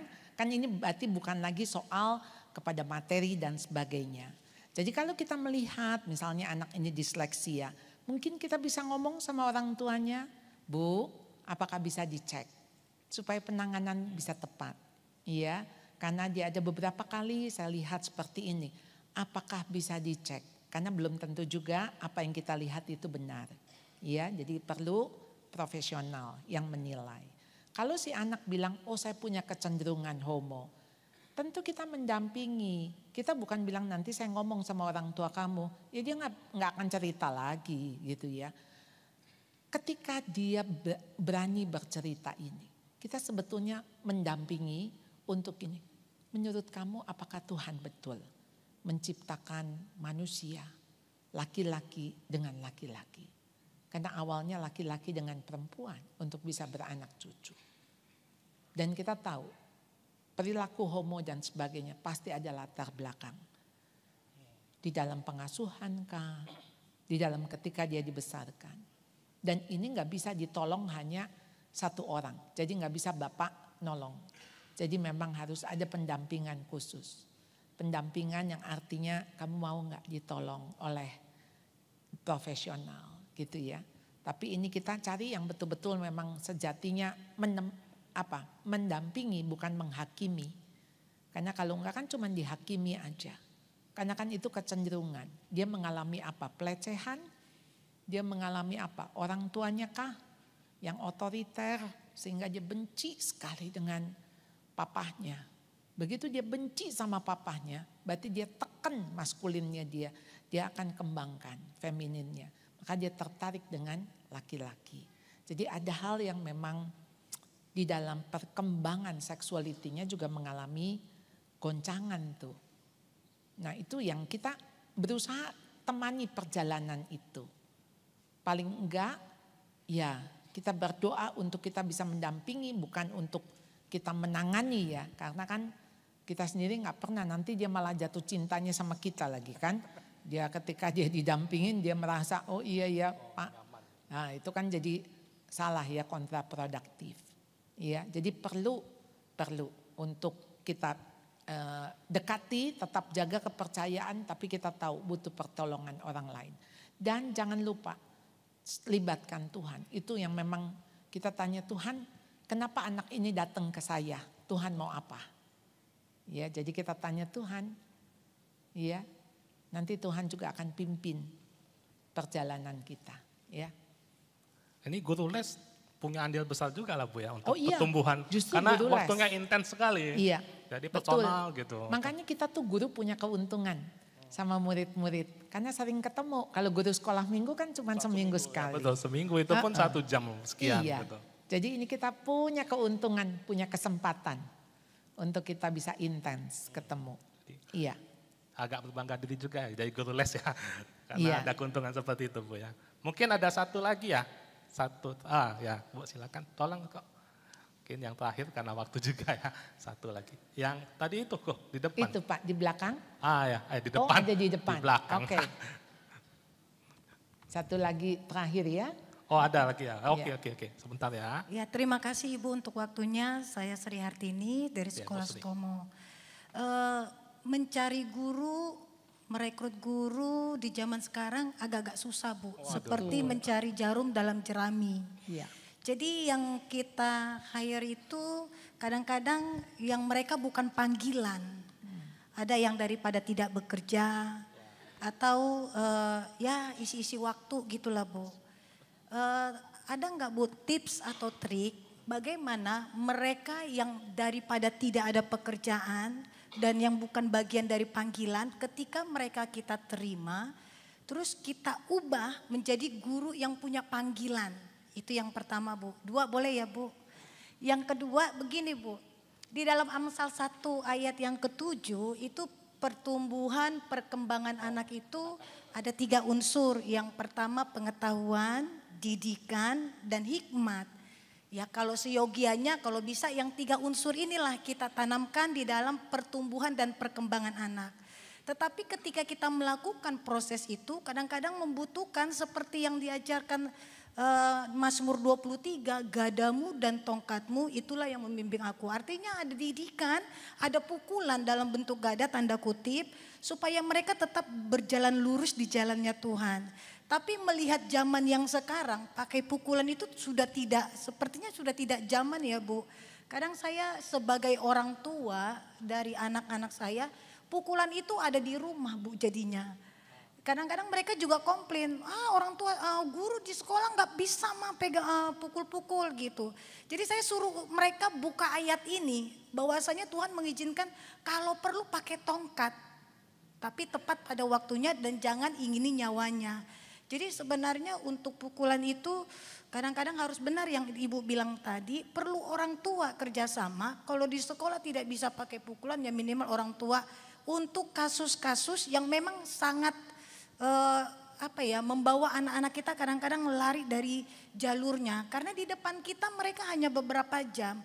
Ketika mereka bergaul dengan teman-temannya di luar kita nggak bisa kontrol. Sekarang narkoba, pergaulan bebas dan lain sebagainya itu kejam sekali di luar sana. Iya, betul. Kalau didikan itu tidak diiringi dengan sanksi yang sesuai dengan kapasitas pelanggarannya sepertinya sulit Ibu. Iya. Padahal tujuan kita itu Amsal 1 ayat yang 7 tadi harus ada sama mereka. Jadi bagaimana pandangan Ibu tentang hal ini? Terima kasih. Tadi pertanyaan yang 1A-nya apa? Yang satunya tadi. Tentang panggilan tadi Bu, yang tadi keceplosan. Kalau guru ya kan saking banyak ya panjangan. Cari guru susah gitu. Yang 1A tadi, yang kan Ibu 1A 1B. Yang 1A, kalau kita udah dapat nih, udah terima nih guru yang ini mah udah mumpung daripada nggak ada kerjaan. Kita akhirnya memang akan capek, lelah, tapi kita dampingin. Lalu kita coba lihat setahun, ada improve nggak? Ya, kalau dia nggak ada improve, 1 tahun lepas. Mau nggak mau, susah. Ya, dia juga akan ngeluh melulu, dia akan juga rasa berat. Dan bukan cuma dia, korbannya anak-anak. Ya. Jadi ya kita akan melihat anak-anak enggak terberkati dengan kelasnya dia. Wong dia ngajar, kalau bisa dia nggak ngajar, ngisi waktu aja lagi. Kan terpaksa. Ya, betul. Yang 1B, tentu saja disiplin harus ada. Tongkat itu otoritas, tongkat gembala. Dan ingat tongkat gembala tuh ada pengait. Lengkung itu ya. Untuk apa? Gadamu dan tongkatmu itu menghibur. Karena apa? Ketika domba itu terperosok, tongkat itu yang akan angkat. Jadi jangan pikir disiplin itu selalu bentuknya hukuman. Disiplin itu teguran. Ya, disiplin itu memberikan dorongan semangat. Disiplin itu memberikan konsekuensi. Jadi enggak harus didikan itu sifatnya kayak ini akan dikasih hukuman. Belum tentu. Biarkan aja, nanti konsekuensinya akan mengikuti. Jadi kalau udah mengikuti kita kasih tahu, nak kayak begini. Kenapa ibu kasih tahu begini? Karena ujungnya begini nak. Ini kamu mau teruskan atau kamu mau stop? Tadi ibu gurunya Pak William, ya, yang udah mempermalukan, bawa-bawa kemana, lalu masih diambil satu kesempatan. Kasih challenge. Mau nggak? Satu malam ini akan mengubah kamu kira-kira ke depan. Apalin yang 1 sampai 10. Ajaib. Dia bisa ngapal tuh semalam proyek Sangkuriang. Ya. Buat perahu kita tendang. Bisa langsung. Wah, tumbuh. Nah itu ada momen aha di situ ya. Nah jadi ayo pakai kesempatan Bu. Ya, jadi memang udah bukan lagi tongkat yang artinya tongkat buat mukul, tapi tongkat otoritas. Kita punya otoritas Ibu. Ya, dan itu harus dipakai. Sekarang kan model gentle parenting ya. Nanti sore saya akan bahas juga sebagian tentang itu. Karena orang tua sekarang ya nggak bisa mendidik. Jadi ikutin apa kata anak, ikutin apa maunya anak. Jadi ya seperti inilah zaman yang nanti dia akan ngikut temannya narkoba, dia ngikut temannya karena anak ini nggak bisa mengatakan tidak terhadap pengaruh-pengaruh yang negatif. Oke? Tadi ada satu lagi ya? Terakhir, boleh, pertanyaan singkat, jelas, padat. Jelas, padat. Yang bertanya boleh dikasih coklat. Oh ya tadi ya. Masih ingat gak? Dikasih taunya sekarang, kalau nggak semua pada angkat tangan. Iya. Ya. Oke, silakan. Nama dan dari sekolah asalnya. Oke, nama saya Dermawan Jagerta dari Sekolah Metodis Pelita Kasih. Pertanyaan saya, menurut Ibu, apakah tinggal kelas bukan solusi atau masih menjadi hal yang tabu untuk sekolah? Karena kalau saya bisa melihat justru sekarang pendidikan kita itu cukup rancuh dan ada celah untuk bentrok antara sekolah dan orang tua. Contohnya, pemerintah atau sekolah mengharapkan kalau perlu kita ada pembelajaran diferensiasi. Orang tua nggak kenal tuh apa itu diferensiasi. Sementara ketika lulus, pemerintah ketika anak-anak tesnya sama. Di sekolah kita beda gitu. Kalau mau naik tinggal kelas kan masalah tuh. Maksudnya orang tua bayar mahal, tapi ya standar anak juga nggak memenuhi. Jadinya dilema di situ Bu. Jadi kalau tadi Ibu sempat bilang, kan udah mentok ya udah naikin aja. Tapi di psikologi perkembangan bukankah itu juga jadi hambatan ke anak karena ya kena mental juga. Maksudnya pembelajaran misal di kelas ini aja dia nggak lulus, nanti ke depannya nggak lulus lagi, mindsetnya jadi berubah. Oh nanti juga naik-naik aja dan itu kan berpengaruh juga sama anak-anak kelas yang lain. Oke. Terima kasih. Iya. Terima kasih, bagus pertanyaannya. Iya, terima kasih. Iya benar, bagus pertanyaan. Ya. Bagus. Tadi bagus juga semua Bu. Yang tadi juga bagus semua. Yang lain juga bagus. Iya, ini Bapak tuh bisa jadi guru loh. Gak kepikir ya buat jadi guru lagi ya Pak. Udah cukup. Tentu gak sesederhana itu. Maksudnya gini, kalau dia udah mentok naikin aja. Karena kita tidak boleh ada nilai yang terbang. Artinya begini, usahakan untuk sesuai dengan diferensiasi itu, kasih tugas. Kasih assignment. Karena yang namanya penilaian itu kan bukan cuma tes. Ya, kan ada tes-tes yang lain. Kita punya portfolio. Ya, jadi anak-anak tuh bisa dikasih tugas yang lain-lain sesuai dengan kemampuan dia. Ya, sehingga dia juga tahu dia naik kelas itu bukan karena dikatrol. Bukan karena naik kelas terbang. Jadi nggak boleh, ya. Jadi tapi kita guru bisa menerima dia. Kasih tugas yang sesuai dengan yang dia mampu. Udah batas itu aja, batas KKM.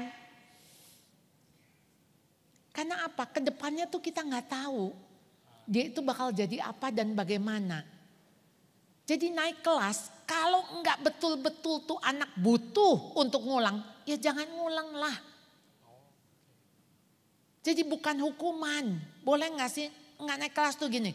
Kamu malas, kamu dihukum. Menurut saya kok kita bukan guru itu. Gak naik kelas itu artinya gini. Dia memang membutuhkan 1 tahun mengulang untuk bisa ke jenjang berikutnya. Paham gak? Jadi memang itu masa di mana memang dia worth untuk ngulang. Kalau dia cuma 2 mata pelajaran, 3 mata pelajaran, sekarang maksimum 3 ya? Nggak naik maksimum berapa? 2 atau 3? Hah? 3. Ada 3 ya? 3. Betul. Saya kalau ngadepin gitu, saya akan panggil anaknya. Mana yang kamu dari 3 ini kamu pilih? 1 yang kamu mau berjuang habis-habisan.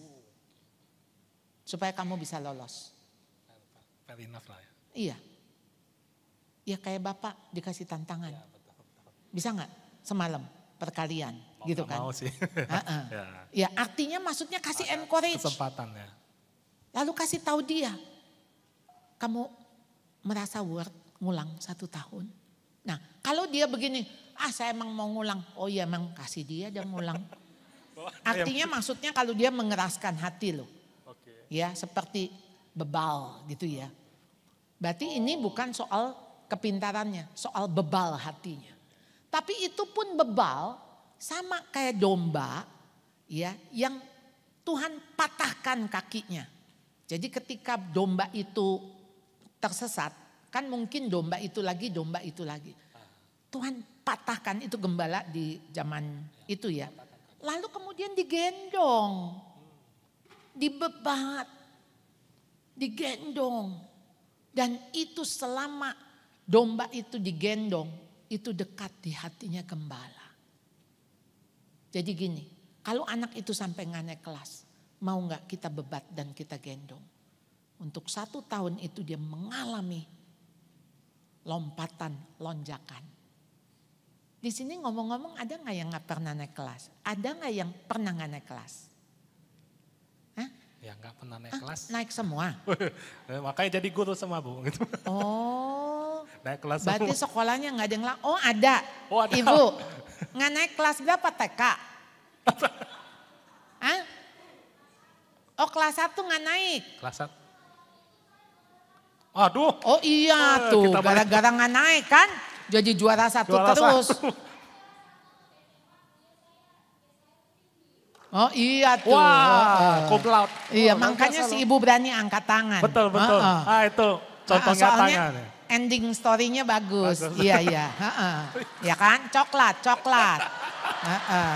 Kasih coklat si ibu ya. Betul. Sebetulnya ya, saya ingat Gary Eso. Gary Eso tuh yang bahan parenting yang saya pakai. Dia juga nggak naik kelas 1 SD. Tapi tuh gurunya ngomong begini, kamu sekarang ibu jadiin asisten.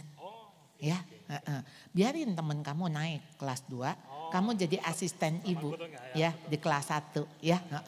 Jadi dia bilang waktu dia pilih jadi asisten dia bangga. Kan cuman dia yang dipilih. Habis itu karena dia jadi asisten, jadi kan murid yang kelas 1 baru kan dia ajarin kan. Bisa. Dia dulu nggak punya pikiran nggak naik kelas, maksudnya dia nggak tahu tuh nggak naik kelas. Tapi cara si guru itu menyampaikan bahwa kamu nanti jadi asisten ibu di kelas 1. Udah gede mah dia tahu kalau itu nggak naik kelas. Tahu. Tapi maksudnya waktu dia menerima itu gitu loh. Bukan sebagai hukuman gitu kan. Si ibu bisa sampai juara 1 abis itu Bu. Wah itu sih ibu mesti bikin buku ya Bu. Ya betul loh. Supaya ngasih tahun harapan. Juara 1 sampai SMA. Waktu kuliahnya nilainya 4 tadi ya. Waduh luar biasa sekali. Oke, terima Semoga kasih. menjawab ya. Boleh kita beri aplaus pada Bu Charlotte ya. Makasih. Nah sebelum kita akhiri, ini ada sedikit pengumuman juga ya. Ini kita akan ada sesi foto. Nanti Bapak Ibu, rekan-rekan semua boleh tetap di tempat dulu, jangan kemana-mana ya. Kita foto sekali di atas. Dan juga kita ada sesi foto untuk persekolah. Nanti mungkin jangan keluar dulu, nanti saya panggil seperti yang di awal tadi. Persekolah maju ke depan, kita foto bareng sama Bu Charlotte. Ya, repot Ibu lagi ya. Dan itu juga ada pengumuman ketiga yang terakhir. Di bawah itu kita ada stand untuk jualan buku Bu Charlotte pada hari ini. Nah bukan hanya bukunya aja kita jual, ada spesialnya. Boleh minta tanda tangan oleh Bu Charlotte. Jadi jarang-jarang loh Bu Charlotte ini boleh hadir ya. Jadi sekalian beli buku boleh nanti minta tanda tangan. Tapi udah beli tunggu di bawah sebentar ya, nanti Bu Charlotte-nya ke bawah untuk boleh melayani tanda tangannya. Foto bersama dari sini dulu ya. Ya, foto sama-sama dari sini dulu sekali.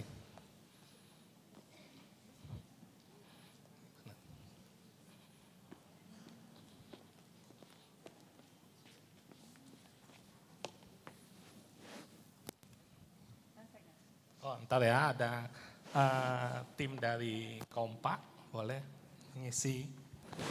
Oke, ya, go. Ya.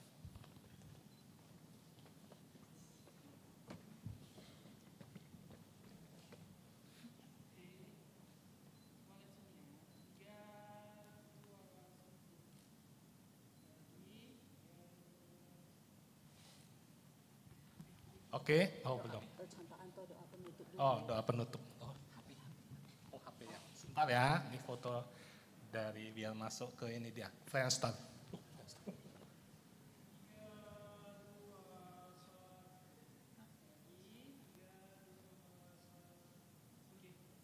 Oke. Kita undang, boleh pembina Kompak, boleh menutup kita dalam Ya Bapak Ibu, kita berdoa. Mari kita datang kepada Tuhan, Sang Gembala Agung kita. Allah Bapa di surga, kami bersyukur untuk pagi menjelang siang ini. Kami boleh diajari oleh hamba-Mu Ibu Charlotte. Kami bersyukur Tuhan, sekali lagi kami diingatkan dan kami diajari. Untuk memandang para siswa, bukan hanya sebagai siswa tetapi sebagai domba-domba-Mu, sebagai jiwa-jiwa yang perlu dirangkul, yang perlu dibawa kepada Engkau. Tuhan, kiranya Engkau terus menjaga hati kami ini, panggilan menjadi seorang guru. Supaya Tuhan kami bukan hanya menjalankan profesi ini. Tapi melalui profesi ini Tuhan kami boleh membawa siswa anak-anak yang Engkau kasihi kepadamu. Sehingga mereka bukan hanya mendapat informasi, tetapi hidupnya ditransformasi oleh Engkau. Terima kasih Bapak, terima kasih. Ajari kami dan bentuklah kami menjadi seorang guru yang dirindukan. Ketika kami tidak lagi bersama dengan mereka. Bukan sebagai guru yang disyukuri ketika kami berpisah dengan mereka. Terima kasih Bapak, terima kasih. Hamba-Mu juga berdoa untuk Ibu Charlotte. Untuk pelayanannya ke depan. Untuk khususnya untuk malam nanti Tuhan. Kiranya Engkau terus memberkati beliau, memberkati kekuatan dan menjaga kesehatannya. Terima kasih Bapak, terima kasih. Kami akan pulang ke rumah masing-masing, kami akan terus bekerja di tempat yang Kau titipkan. Tuhan, kami ingin pulang dengan hati yang berbeda, dengan visi misi yang berbeda Tuhan, dengan menjadi seorang guru hamba Tuhan yang berbeda. Terima kasih Tuhan, tolong kami, tuntun langkah kami, sehingga hidup kami memuliakan nama-Mu. Di dalam